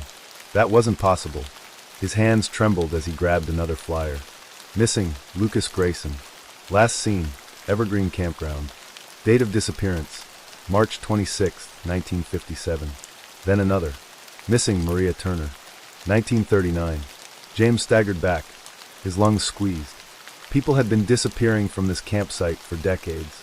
And now, he was one of them. The radio transmission. The radio buzzed again. At first, just static. Then a voice. Police Garlight, if you're hearing this, you're stuck. But you're not alone. Police Garlight. James's head snapped toward the speaker. The voice was his. I tried to leave. You will too. It won't work. It never does. James stumbled backward. His own voice. His own words. The longer you stay, the less you'll remember. The less you'll fight. That's why I left this message. So you know. The static swallowed the transmission. James's mind reeled. Was that a recording? A trick? Or something worse? A version of himself from the future? He turned, ready to sprint back to the RV. And stopped cold. Through the ranger station window, in the dim glow of the parking lot light, he saw himself standing in the woods. Watching. Waiting. Smiling. James screamed. 6. The final night. No way out. The horror of recognition. James ran. His feet pounded the earth, the cold air burning in his lungs. Branches whipped against his arms as he sprinted down the dirt path, the ranger station shrinking behind him. That thing in the woods had his face. It was watching him. It was waiting. James forced himself forward, refusing to look back. He needed to get to the RV. But as he ran, something was wrong. The trees didn't look the same. The winding dirt path, it was curving the wrong way. His heart slammed against his ribs. The campground was shifting. Or worse, it was leading him somewhere. Then, just as his muscles screamed for relief, he saw it, the RV. Parked exactly where he left it. He wasn't sure whether to feel relieved or terrified. James practically threw himself at the door, fumbling with the lock. His hands were slick with sweat as he yanked it open, tumbling inside. He slammed it shut, locked it, bolted the windows, pulled the blinds. Then he collapsed onto the floor, gasping for breath. Silence. Was he safe? The clock repeats. James sat up, his pulse still thudding. The dashboard clock blinked at him. 9:30 a.m. No. No. His stomach clenched as he grabbed his phone. Still no signal. No updates. No proof that time had moved forward. The photo gallery, however, had new images. James's hands trembled as he scrolled. More pictures of himself. In the woods. At the ranger station. Standing by the RV, staring directly into the camera. He nearly dropped the phone. He had to end this. Destroying the cycle. James grabbed his travel journal from its hiding spot. Just like before, the pages had new entries. You're running out of time. Tonight is your last chance. Burn it. Burn everything. Burn it? His heart pounded. Was that his handwriting? Did he write that? Or was something else using his hands, his mind, his memories? His eyes flicked to the keys in the ignition. If he could just drive away. But no. He had already tried that. He would just wake up here again. His breathing quickened. What if he really was stuck? What if the only way out was to destroy everything? A visitor in the night. James stood, his fingers gripping the lighter in his pocket. Then, a knock. Soft, rhythmic, deliberate. His blood froze. Someone was outside. James swallowed hard, creeping toward the front window. Slowly, hesitantly, he pulled back the curtain and choked on a scream. It was him, standing outside the RV. The same face, the same eyes, smiling. His reflection, but it wasn't a reflection at all. It lifted a hand and knocked again. James stumbled back, his pulse skyrocketing. This wasn't real. It couldn't be real. Then came the whisper. Let me in. James's stomach twisted violently. The thing outside, the other James, was staring directly into the window, its smile stretching too wide. You don't have much time. James staggered away. This had to end. Now. The fire begins. James's hands shook as he grabbed the gas can from beneath the sink. He had brought it as an emergency backup. Now it was the only thing keeping him from becoming whatever that thing was outside. He popped the cap. Gasoline splashed across the floor, the walls, the furniture. The pungent scent burned his nose, but he didn't stop. Then, from outside, "You're making a mistake." James's jaw clenched. "No, you've already done this." The whispering grew louder. "You don't remember, do you? You'll wake up here again." James flicked open his lighter. The tiny flame danced, casting flickering shadows against the walls. Outside, the other James tilted his head, that grin never faltering. "See you soon." James threw the lighter. Everything burns. Flames erupted instantly, consuming the interior. The RV became an inferno. Smoke curled toward the ceiling, heat licking at James's skin. But he didn't move, because suddenly he understood. The fire didn't matter. Nothing did, because he had already done this before. He could feel it now. The memories flooded back, lighting the fire, watching the RV burn, waking up the next morning, back at the same spot. Over, and over, and over. James's body trembled. The cycle couldn't be broken. The last thing he saw before the flames consumed everything was his own smiling reflection watching from the darkness. "See you in the morning." Then, everything went black. 7. The resolution and twist, the loop closes. Waking in the ashes. James's eyes snapped open. Smoke. The sharp, acrid stench of something burned beyond recognition. His throat was raw, his lungs aching. His entire body throbbed, skin blistered from the fire. The RV was gone. Or, it should have been. He lay on the cold, damp earth, staring at the sky, the gray morning light filtering through the trees. Had he survived? His fingers twitched. His legs responded, barely. Slowly, painfully, James pushed himself upright. The world spun, his head pounding. And then he saw it. The RV. It sat there, parked exactly where he had left it. Not a single scorch mark. No sign of fire. No ashes. His breath hitched. No, that wasn't possible. He had burned it to the ground. He had watched it collapse in flames. And yet, there it was. Perfect. Pristine. Waiting for him. A cold wave of dread settled into his bones. The evidence of repetition. James staggered forward. His legs felt like they belonged to someone else, trembling under his weight. His phone. He needed his phone. With a trembling hand, he reached into his pocket, heart hammering against his ribs. He tapped the screen. No signal. Same as before. He forced himself to check the photo gallery. New images. Himself, standing outside the RV. Himself, staring at the burned wreckage. Himself, collapsing on the ground. He choked back a breath. Who was taking these? Then he noticed something else. His pulse slammed as he tapped the latest one. The screen flickered, grainy, like it had been recorded on an old VHS. The footage showed the RV on fire. Flames roared, consuming it from the inside out. The metal groaned as the heat distorted its shape. Then the camera panned, and there he was, James, watching, not in panic, not in shock, calm, waiting, expecting it. "See you in the morning." The voice on the recording was his. James dropped the phone, a trail of forgotten selves. His stomach twisted. "You don't remember, do you?" The words from the thing outside the RV last night, had it been telling the truth? James turned, his breath uneven, his hands shaking. He had to get out of here. Now. But as he stumbled toward the RV, something caught his eye. Just beyond the tree line, partially hidden beneath the brush. Another RV. No, not just one. Several. Dozens. All of them wrecked, rusted, broken beyond recognition. James's chest tightened. This had happened before. Not once. Not twice. Hundreds of times. And the worst part, he had always been the one lighting the fire.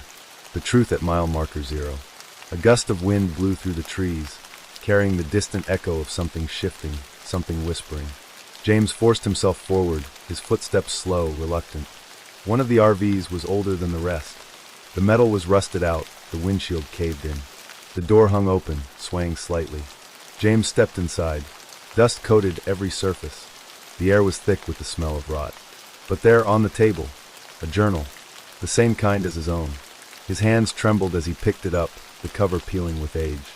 The pages were yellowed, filled with handwriting that looked exactly like his. If you're reading this, it means you've made it this far. You don't remember yet, but you will. You can't leave. You never have. The fire doesn't work. Nothing does. You'll wake up here again. You always do.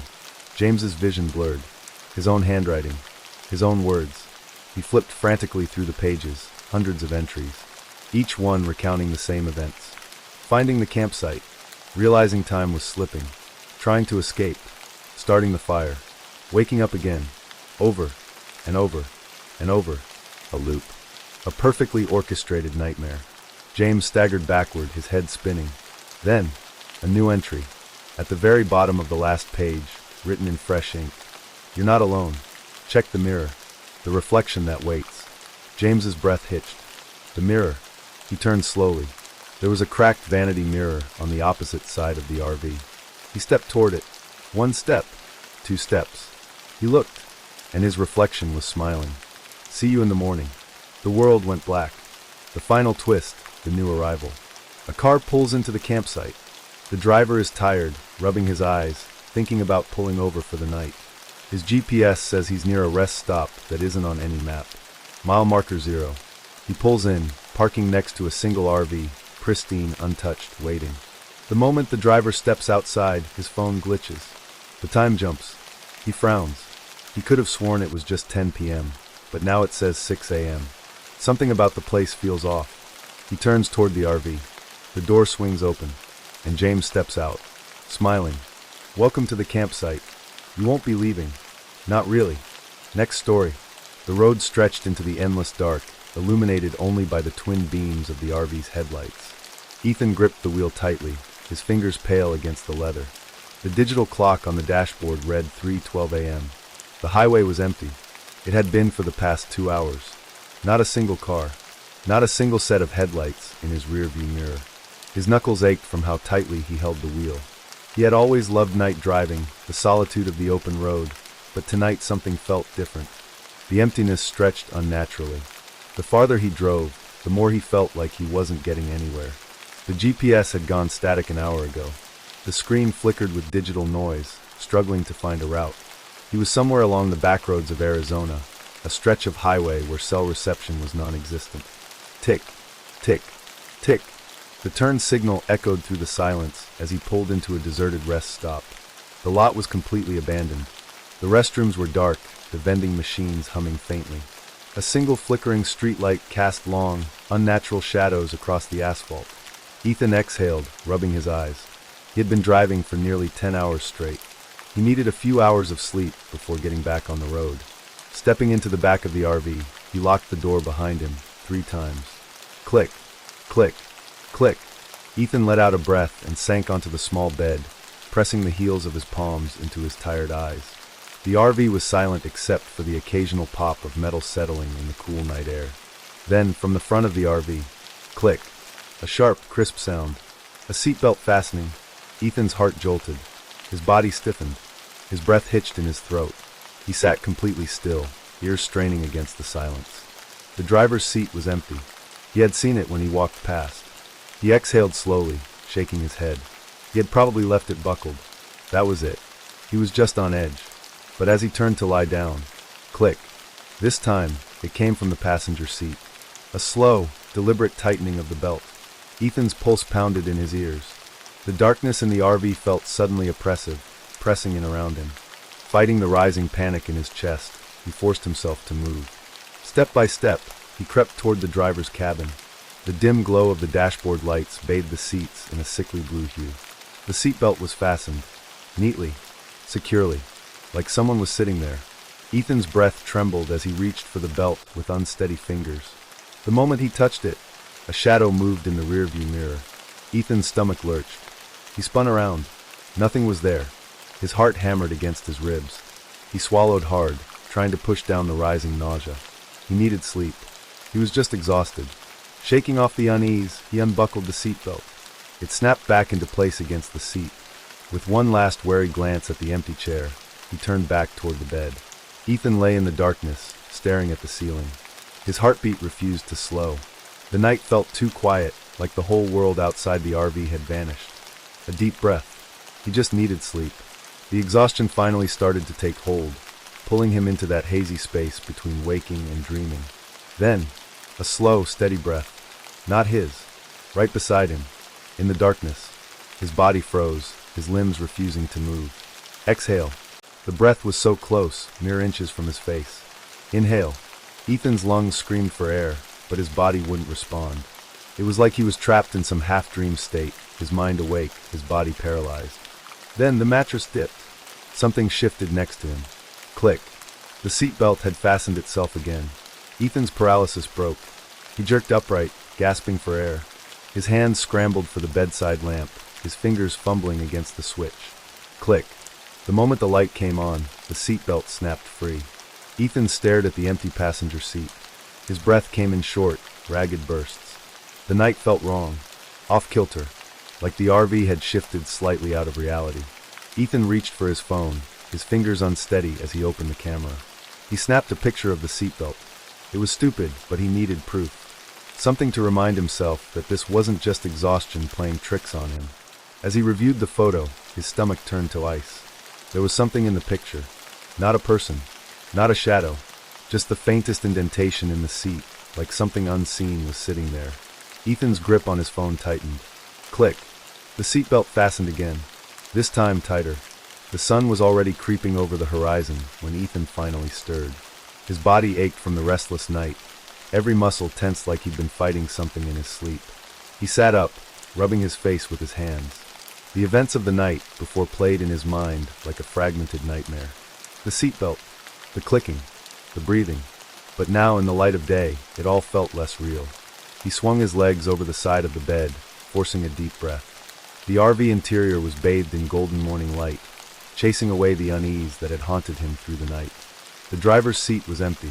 The seatbelt hung loosely against the side, just as it should. Normal. Everything was normal. Ethan exhaled, shaking his head at himself. He was just exhausted. That was it. When you drove for days on end, your mind started playing tricks on you. Highway hypnosis, sleep deprivation, maybe even a touch of sleep paralysis. He checked his phone. The picture he had taken was still there, the faint indentation on the seat. But in the daylight, it looked less sinister. Maybe it was just the way the fabric had been pressed overnight. He deleted it. Move on. Don't let your mind spiral. Standing up, he stretched, cracking his stiff joints. He needed coffee. Ethan's life was a lonely, self-sustained cycle. He had been living out of his RV for nearly a year now, driving from place to place, never staying in one spot too long. It had started as a way to escape, to be free. No leases, no routines, no one to answer to. Just the road. Most days followed the same pattern. A wake up, make coffee, a check the map, a drive, find a place to sleep, repeat. It was a quiet life, but it suited him. This morning would be no different. He turned on the tiny coffee maker in the kitchenette, listening to the familiar gurgling sound as it brewed. He took comfort in the small normalities, the way the cabinets rattled slightly when the RV shifted, the way sunlight streamed in through the windshield, warming the dashboard. As he poured his coffee, he felt the tension from the night before start to fade. He walked to the front of the RV, coffee in hand, ready to get back on the road. And that's when he saw it. The seatbelt was fastened. Again, his body went cold. He knew he had unbuckled it before going to bed. He had checked. For a long moment, Ethan just stood there, staring. Then, shaking off the unease, he reached out and unfastened it. The buckle snapped free with ease, like any normal seatbelt. No resistance. No sign that anything was wrong. Ethan forced a chuckle under his breath. He was being ridiculous. Maybe he had absent-mindedly buckled it this morning without thinking. He let the thought settle, let it feel reasonable. But still, he couldn't shake the unease curling in his stomach. Ethan turned the key in the ignition. The engine rumbled to life, a comforting, familiar sound. He pulled out of the rest stop and onto the highway, watching the long, empty road stretch ahead. By mid-morning, the world felt ordinary again.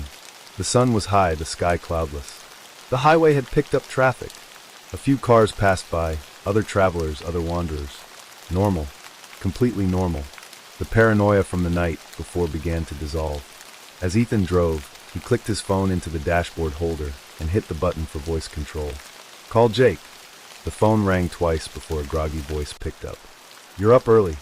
It's almost 10, Ethan said, smirking. Exactly, Jake yawned. Early. Ethan chuckled. Jake was one of the few people he still kept in touch with. A friend from before the RV life. They checked in every now and then, just to make sure the other was still alive. Where are you now? Jake asked. Somewhere in Arizona. Heading west. You ever gonna stop, or are you just gonna keep driving until the ocean swallows you? I dunno. Maybe I'll just drive straight into the Pacific. Jake snorted. Same old Ethan, he said. You sound tired, man. Ethan hesitated. Did he? Yeah, long night, he admitted. Didn't sleep great. You and that damn RV. I keep telling you, man, get a hotel once in a while. Yeah. Seriously, though, you sure you're good? Ethan opened his mouth to say yes. That everything was fine. But for some reason, the words didn't come out.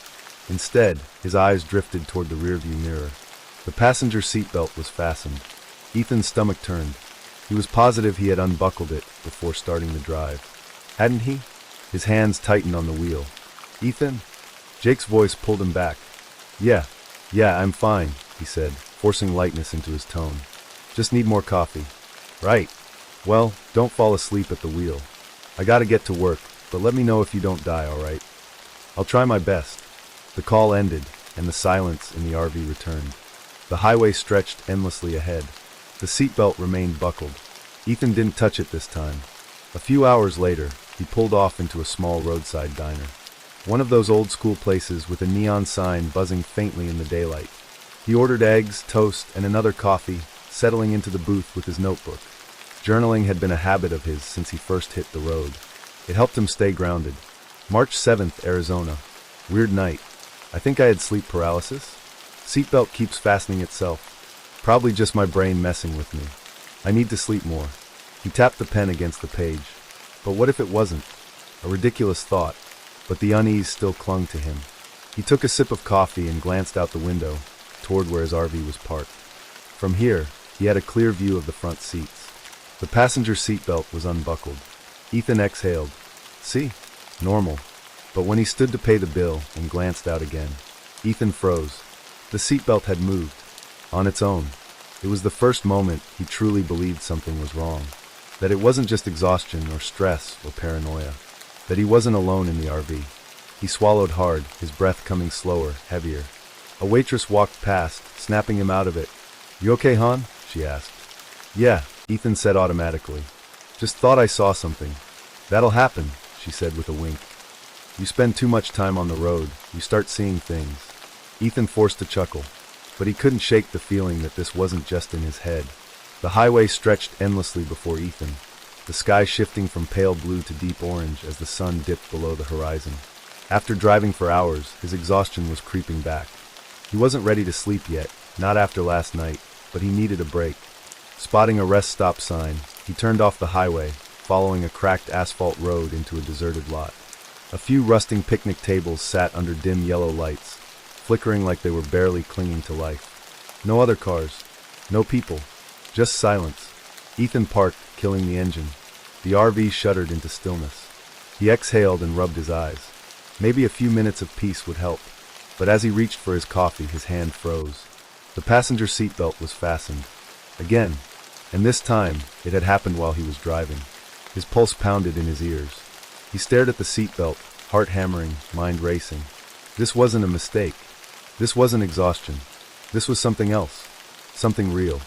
With slow, deliberate movements, Ethan reached out and unfastened the belt. The buckle snapped free, the strap recoiling into its resting position against the seat. He stared at it for a long moment, half expecting it to latch itself again right in front of him. But nothing happened. Not yet. His breathing was shallow, chest tight. He needed to be sure. Reaching into his bag, he pulled out his phone, switched it to video mode. With the camera rolling, he turned back to the seatbelt. All right, he muttered under his breath. Let's see you do it now. For a long moment, nothing happened. Just the hum of crickets outside, the distant hush of the highway, the dim glow of the rest stop lights casting shadows across the dashboard. Ethan waited. 5 seconds. 10. 15. Then, click. The sound was soft, barely audible, but Ethan heard it, and his stomach dropped. The seatbelt was fastened. Again, right in front of him, and he had it on video.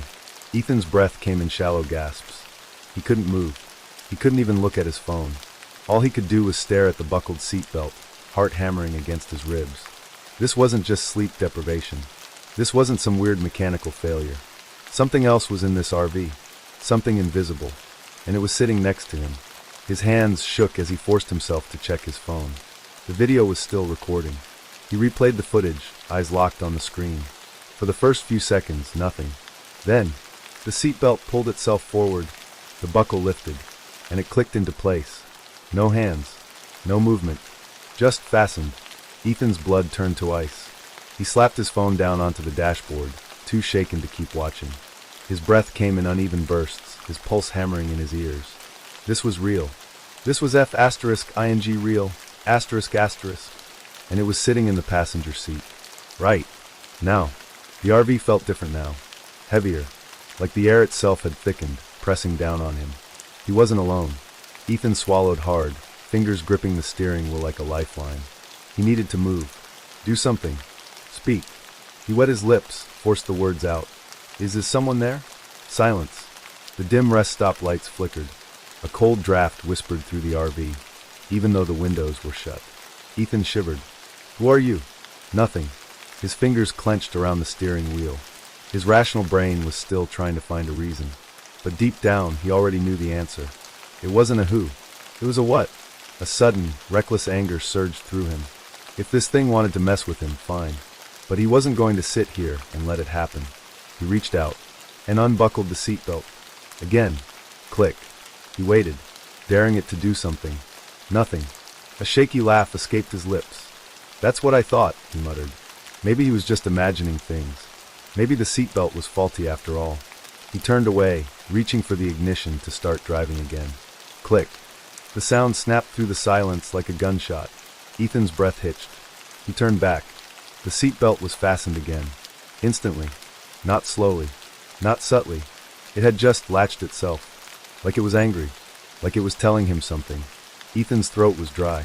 His mind screamed for him to get the hell out. But then something worse happened. The air changed. It shifted. The RV was no longer silent. Because now there was breathing. Right next to him. It was faint. Barely more than a whisper of air. But Ethan heard it. And once he noticed it, he couldn't ignore it. It was right beside him. Right in the empty passenger seat. Slow. Steady. Not his own. Not an echo. Something else was breathing in the RV. Ethan's body locked up. He squeezed his eyes shut, praying, begging for it to stop. To disappear. To be just another trick of exhaustion. But then, the RV shifted. Like weight had just pressed into the seat. Like something was sitting down. Like something was right there. The air grew ice cold. Ethan couldn't move. Couldn't breathe. Then, a finger brushed his arm. Ethan snapped. A strangled yell tore from his throat as he lunged for the door. His fingers fumbled with the handle locked. His breath came in ragged gasps. He grabbed the keys, jamming them into the ignition. The engine roared to life. The seatbelt unbuckled, then buckled again. Again. Again. A furious, rapid clicking noise, as if the thing was trying to hold on. Ethan slammed his foot on the gas. The RV lurched forward, tires screeching against the asphalt as he sped away from the rest stop. The air was thick with something unseen, something wrong. But then, as the RV burst back onto the highway, it stopped. The seatbelt lay still. The air cleared. The weight lifted. The breathing was gone. Ethan barely registered the road in front of him. His hands shook. His pulse thundered in his ears. But one thing was clear. It wasn't just the seatbelt. Something had been sitting there, and it had touched him. Ethan's hands were slick with sweat as he gripped the steering wheel.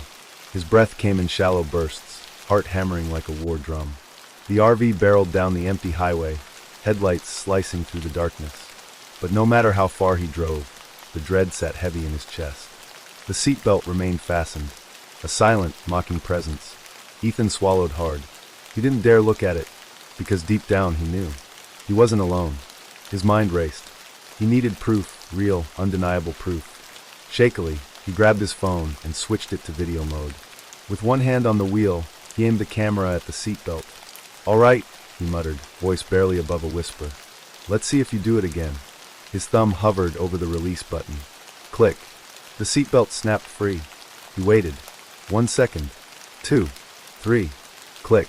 It fastened itself. Again. Faster this time. Like it knew. Like it was watching him. Ethan's stomach twisted. He yanked the buckle free again. Click. It latched back. Click. Click. Click.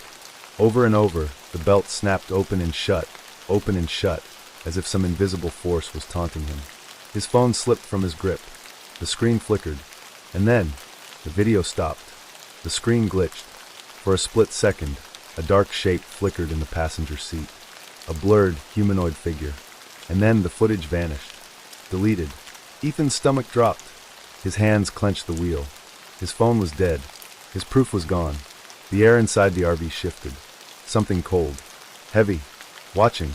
His pulse roared in his ears. He had to get out. But where? The highway stretched endlessly before him, a ribbon of blackness with no end in sight. No gas stations. No motels. Just the dark. And the thing beside him. Still wearing its seatbelt. A green sign flickered past on the roadside. Next exit, 1 mile. Ethan seized the opportunity. He veered onto the exit ramp, tires screeching as the RV skidded onto a lonely side road. Ahead, a single gas station. Bright lights. Civilization. Ethan's heart leapt. If he could just get out of the RV. The engine sputtered. Died. Everything went dark. The headlights, the dashboard lights, gone. The RV was dead. The air went ice cold. Ethan's breath plumed in the sudden chill. His hands shook as he reached for the door handle. It wouldn't move. Locked. A sharp creak echoed through the RV. The seatbelt tightened. Not on him. On the empty seat. As if something unseen was bracing itself. The air shifted. A whisper. Right next to his ear. "You shouldn't have stopped." Ethan screamed. His fists pounded against the door. He yanked the lock, slammed his shoulder against the frame. Nothing. The RV wouldn't let him out. The whispering grew louder. All around him. Soft, breathy voices murmuring. Laughing. Ethan's vision blurred with panic. Move. Move. Move. He lunged at the ignition, twisting the key violently. The engine coughed. Stuttered. A hand touched his shoulder. Cold. Wrong. The engine roared to life. Ethan slammed his foot on the gas. The RV lurched forward, tires spitting gravel as he peeled away from the gas station. Back onto the highway. Back into the dark. The whispers vanished. The RV's lights flickered back on. The lock released. The door opened on its own. But Ethan didn't stop. He didn't dare. For miles he just drove. Hands locked on the wheel. Eyes darting to the seatbelt. It hadn't moved. It was still fastened. Ethan's body ached with tension, exhaustion gnawing at the edges of his mind. But he couldn't stop. Not again. Every instinct in his body screamed, keep moving. But how long could he keep running? The road stretched on forever. And the thing beside him. It wasn't leaving. Ethan's mind reeled. If he couldn't escape physically, maybe he could trick it. His eyes darted to his GPS. A winding side road curved off the highway ahead, leading deeper into the forest. It was risky, but if this thing was attached to the road itself, maybe he could lose it. Ethan swerved onto the side road. The trees swallowed him, the headlights barely cutting through the blackness. The pavement turned to gravel, then dirt. Then, the RV hit something. A violent jolt, like slamming into a solid wall. The force threw him forward. The seatbelt tightened around his chest, hard, like it was holding him in place. Ethan gasped for breath. Tried to move. He couldn't. The RV had stopped. The seatbelt wouldn't let him go. And something whispered in his ear. Nice try. Ethan trembled. His fingers clawed at the seatbelt, struggling to free himself. But it wouldn't budge. Like an invisible hand was holding it down. His breath hitched. He wasn't driving the RV anymore. It was driving him. And he wasn't in control. Desperation surged through him. His heart pounded as he reached under the seat. His fingers brushed against cold metal. A pocket knife. Shakily, he flipped it open and sawed at the seatbelt. Hard. Fast. Panicked. The whispers grew louder. The RV shook. The belt began to fray. The unseen force fought back, pulling, tightening. But Ethan didn't stop. Snap. The seatbelt tore free. Ethan lunged at the door, threw it open, and fell out of the RV. He hit the ground hard. Tumbled. Scraped his hands, his knees, his face. But he was out. The RV didn't stop. It kept going. Straight ahead. Without a driver. Until it vanished into the trees. Ethan sat in the cold night air, his back pressed against a damp rock, lungs heaving for breath. The RV was gone, vanished, swallowed by the forest. His hands trembled as he touched his chest, where the seatbelt had tightened around him, crushing him in place. The bruises were already forming. His heart still pounded, the rhythmic echo of that last whispered voice burning in his mind. "Nice try." Ethan swallowed hard. What the hell just happened? He had no idea where he was. No phone, no GPS, no RV. But one thing was clear. He couldn't just leave this alone. He needed answers. And fast. Ethan wasn't a believer in the supernatural. Not until now. But this wasn't something he could ignore. Something had been inside that RV with him. Something unseen. He needed to know why. And the first place to start, the RV's past. After a long, uneasy trek to a nearby diner, Ethan managed to borrow a stranger's phone and call the seller. The old man who'd sold him the RV 2 weeks ago. "You sure you want to be calling me about that thing?" the man asked, voice gruff. "I just need to know, was there anything weird about it?" Ethan pressed. The old man sighed. "You figured it out, huh?"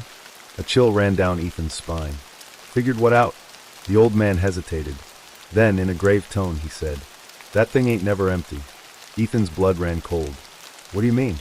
Ethan demanded, his voice hoarse. "Ain't my place to say much," the old man muttered. "But that seatbelt? It's been like that since I got it. Wouldn't stay unbuckled at night. Did you ever see anything?" Ethan's throat was dry. A pause. "No." "Then how do you know something's there?" The old man exhaled. "Because sometimes you hear it." A deep chill spread through Ethan's bones. Because he'd heard it too. The whispers. The laughter. The old man continued, voice grim. "Listen, kid. I got rid of that thing for a reason. You should too. Don't try to fight it. You can't win. You can't get rid of a passenger that doesn't want to leave." Click. The line went dead. Ethan's stomach twisted. He needed to know more. He couldn't let this rest. So he started digging. Through online records, old sales listings, even news archives. And what he found? The RV had been sold, over and over. Each time, the previous owner had either disappeared or died under mysterious circumstances. Some had vanished without a trace. Others were found in the driver's seat, belted in. Dead. Every case had one thing in common. The seatbelt was fastened, and the vehicle was always empty. Ethan's hands trembled as he read through the reports. The police never found any passengers. Never found any signs of struggle. Just the dead driver, belted in. And the engine, it was always still running. Ethan's breath quickened. He had to know more.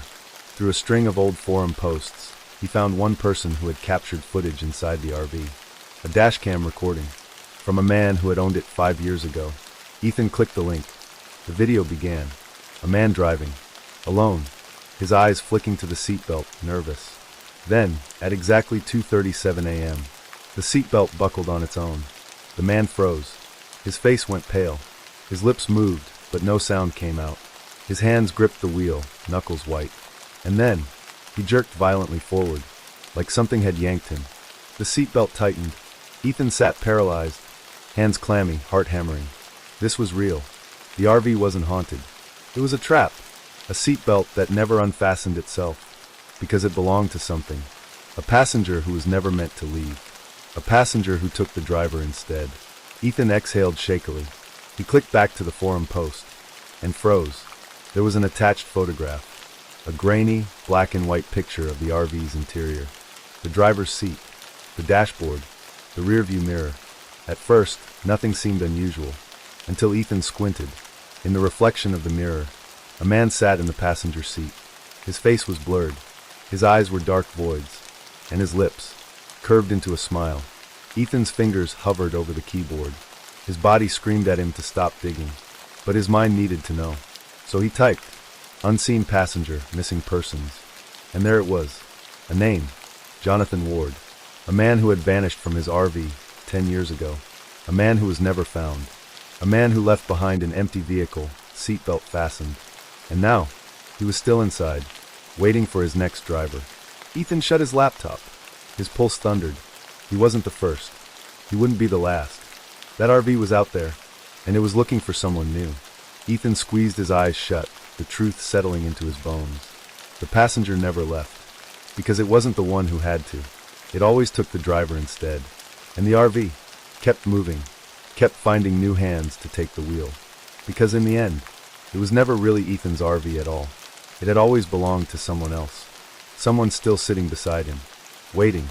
Ethan sat in the cold night air, his back pressed against a damp rock, lungs heaving for breath. The RV was gone, vanished, swallowed by the forest.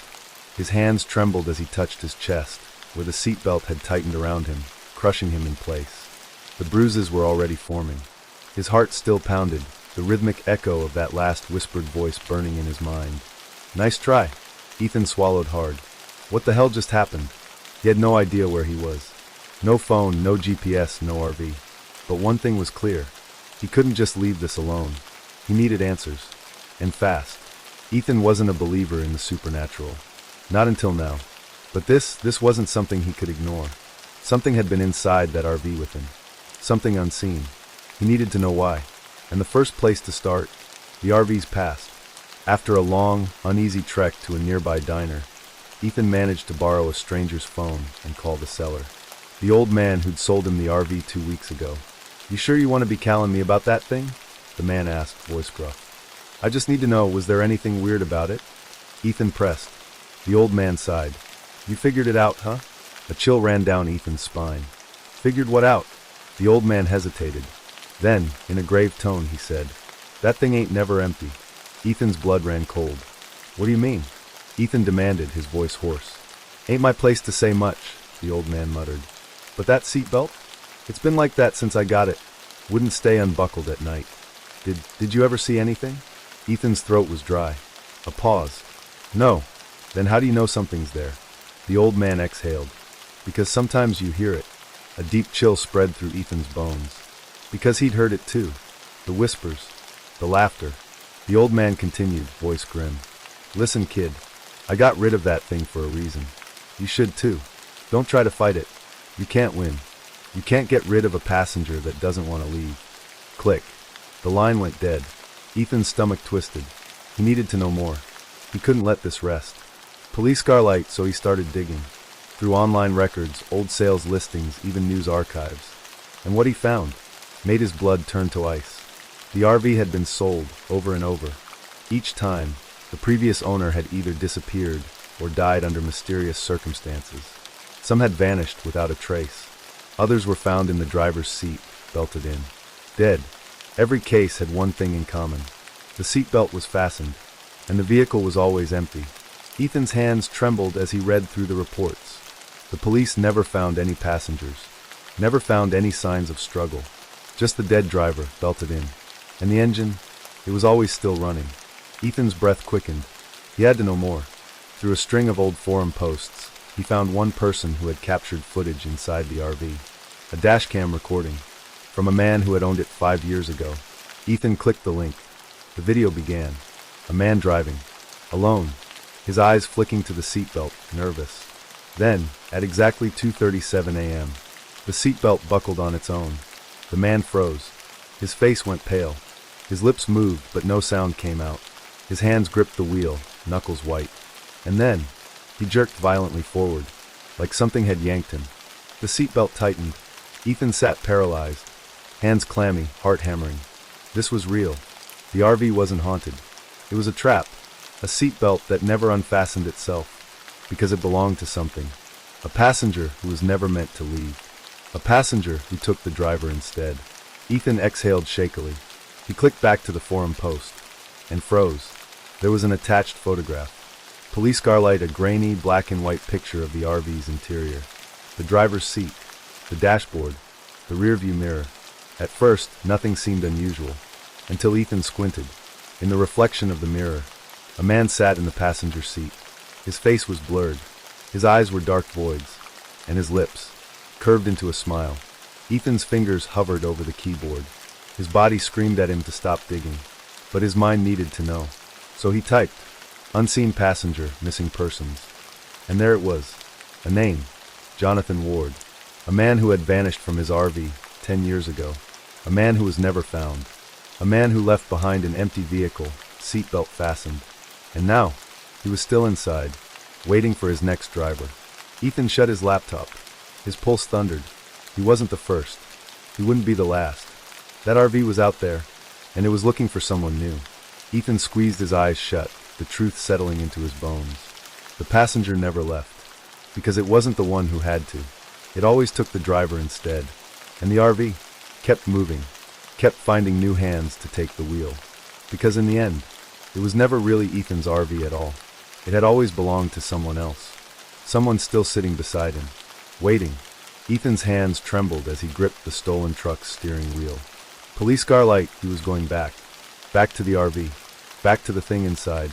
His mind screamed at him to turn around, to run, to forget. But he couldn't. Not when he knew the truth. The RV was still out there. And if he didn't stop it, someone else would take the wheel. Someone who wouldn't know better. Someone who wouldn't make it out. Ethan's jaw clenched. Not this time. Not if he could end this first. The night was black as tar when he reached the forest road. The place where the RV disappeared. Ethan's pulse thundered as he stepped out of the truck. No wind. No sound. Just a dead, suffocating silence. Then, a flicker of headlights in the distance. Ethan's stomach dropped. There it was. The RV sat on the roadside, its engine idling. Like it had never left. Like it had been waiting for him. His breath came shallow. His fingers curled into fists. This ends tonight. One way or another. The door was unlocked. Of course it was. Ethan steeled himself and climbed inside. Cold. Wrong. The air smelled stale, like something ancient and waiting. The seatbelt dangled open. The driver's seat beckoned. He swallowed back his fear and sat down, hands on the wheel. The moment he did, click, the seatbelt locked in place. Ethan's breath hitched. His chest tightened. Not again. Not this time. He reached for the buckle. It wouldn't budge. His pulse spiked. It was happening, the same way it had happened to the others. Then, a whisper in his ear. It's time to go. The engine revved on its own, and the RV lurched forward. Ethan yanked the wheel. Nothing. The RV was driving itself. The headlights cut through the endless dark, the road stretching forever ahead. His hands trembled as the whispers grew louder. Laughter. Murmurs. Words in no language he understood. And in the rearview mirror, a figure took shape in the passenger seat. Blurred. Dark. Smiling. Ethan's heart slammed against his ribs. It was real. It was here. The unseen passenger. And it had no intention of letting him leave. Fire, you won't take me. Ethan roared. He fought against the seatbelt, clawing at the strap as it tightened around his chest. Tighter. Tighter. Like it wanted to crush the breath out of him. His vision blurred. His fingers dug into the buckle. Come on, come on, come on. Then, a sharp pain stabbed into his ribs, like hands digging into him, like something was pulling him out of himself. He screamed, and the RV's speed increased. The road vanished into darkness. The whispers turned to screaming. The figure in the passenger seat leaned closer. It's your turn. Ethan's head swam. His body felt wrong, like something was peeling him away. Like something was dragging him into the seat beside it. No. No. He refused to end like this. He refused to disappear. With the last of his strength, he jerked the wheel hard to the left. The RV swerved violently. The tires screamed against the road. And then, crash. Darkness. Silence. A ringing in Ethan's ears. Pain bloomed through his skull. He was alive. The RV had slammed into a tree, windshield shattered. Ethan gasped for breath and realized the seatbelt was loose. It had unbuckled. The grip was gone. The passenger was gone. Ethan stumbled out, body aching. The RV sat wrecked and unmoving. Broken. Dead. For the first time since he'd owned it. The passenger seat was empty. And in the wind, barely a whisper. Next time. Ethan shuddered. There wouldn't be a next time. Not for him. But maybe for someone else. Ethan torched the RV. Watched it burn. Watched the flames eat away at the thing inside. If fire could end it, good. If not, at least it wouldn't find another driver. Not easily. Not soon. And as the flames crackled, Ethan turned away. Never looking back. Never wanting to see if the seatbelt had buckled itself one last time. The end. The flames crackled as the RV burned. Fire Ethan watched, breathless. The fire licked at the shattered windshield, curling around the seats, swallowing the twisted metal and mangled frame. The heat pressed against his skin, but he didn't move. He had to be sure. He had to watch it die. The unseen passenger couldn't escape. Not this time. But then, a creak. A metal groan from the wreckage. Ethan's pulse hammered. Something moved inside. He staggered back, his gut twisting. No, it couldn't be. It had to burn. It had to end. Then, the front door of the RV creaked open, and something stepped out. The figure stood in the firelight, blurred, shifting, like a man made of shadows, like something not quite human. The passenger. Ethan's breath caught in his throat. It didn't speak. It didn't move. It just watched him. The flames wrapped around it, but didn't consume it. Didn't even touch it. Then, it smiled. Ethan's stomach dropped. It wasn't dying. It wasn't afraid. It was waiting. And in that moment, Ethan knew. Fire wasn't enough. Nothing was. Ethan turned and ran. His boots pounded against the dirt road, his heart slamming against his ribs. He had to get away. Had to escape before it followed. But no matter how fast he ran, he felt it. The weight of its gaze. The presence at his back. It wasn't chasing him. It didn't have to. Ethan clenched his teeth, shoving the thought down. No. No, no, no. This wasn't over. He wouldn't let it be. He sprinted to his truck, throwing the door open, hands shaking as he jammed the key into the ignition. Click. The seatbelt locked in place. Ethan yanked the wheel. Nothing. The RV was driving itself. The headlights cut through the endless dark, the road stretching forever ahead. His hands trembled as the whispers grew louder. Laughter. Murmurs. Words in no language he understood. And in the rearview mirror, a figure took shape in the passenger seat. Blurred. Dark. Smiling. Ethan's heart slammed against his ribs. It was real. It was here. The unseen passenger. And it had no intention of letting him leave. "You won't take me," Ethan roared.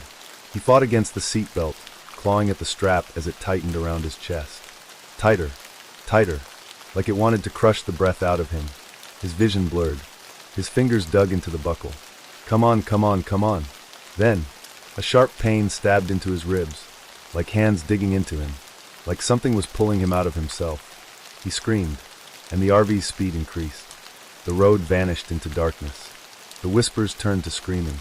The figure in the passenger's seat leaned closer. "It's your turn." Ethan's head swam.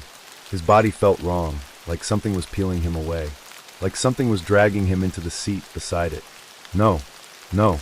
He refused to end like this. He refused to disappear. With the last of his strength, he jerked the wheel hard to the left. The RV swerved violently. The tires screamed against the road. And then, crash. Darkness. Silence. A ringing in Ethan's ears. Pain bloomed through his skull. He was alive. The RV had slammed into a tree, windshield shattered. Ethan gasped for breath, and realized the seatbelt was loose. It had unbuckled. The grip was gone. The passenger was gone. Ethan stumbled out, body aching. The RV sat wrecked and unmoving. Broken. Dead. For the first time since he'd owned it. The passenger seat was empty. And in the wind, barely a whisper. Next time. Ethan shuddered. There wouldn't be a next time. Not for him. But maybe for someone else. Ethan torched the RV.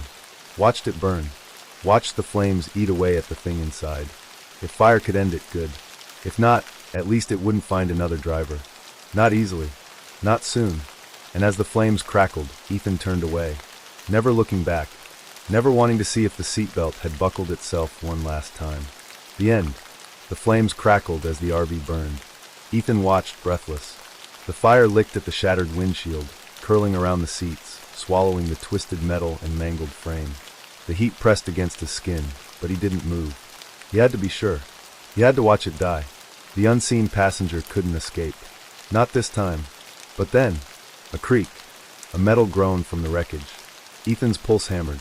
Something moved inside. He staggered back, his gut twisting. No, it couldn't be. It had to burn. It had to end. Then, the front door of the RV creaked open, and something stepped out. The figure stood in the firelight, blurred, shifting, like a man made of shadows, like something not quite human. The passenger. Ethan's breath caught in his throat. It didn't speak. It didn't move. It just watched him. The flames wrapped around it, but didn't consume it. Didn't even touch it. Then, it smiled. Ethan's stomach dropped. It wasn't dying. It wasn't afraid. It was waiting. And in that moment, Ethan knew. Fire wasn't enough. Nothing was. Ethan turned and ran. His boots pounded against the dirt road, his heart slamming against his ribs. He had to get away, or it followed. But no matter how fast he ran, he felt it.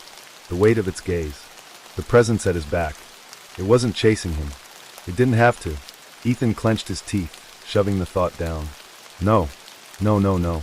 This wasn't over. He wouldn't let it be.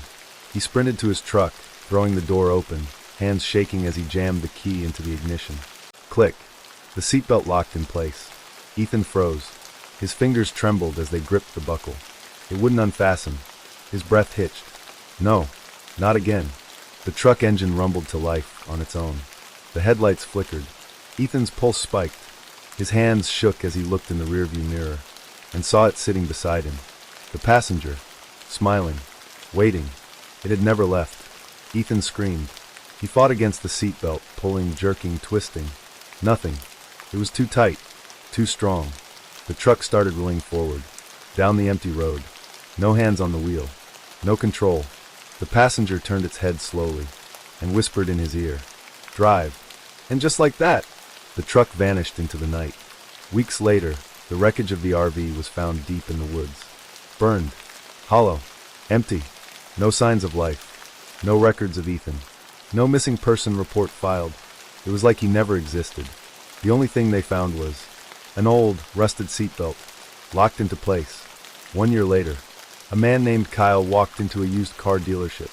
He smiled as the dealer showed him around. A new start. A new road trip. Kyle ran his hands over the shiny black truck that caught his eye. Perfect condition. Low mileage. Too good to be true. The dealer smiled. Runs like a dream. Kyle slid into the driver's seat, adjusting the mirrors. Everything felt right. Then, click. The seatbelt locked itself, and in the rearview mirror, a shadow smiled back at him. The road never ends. The passenger always finds another driver. The end.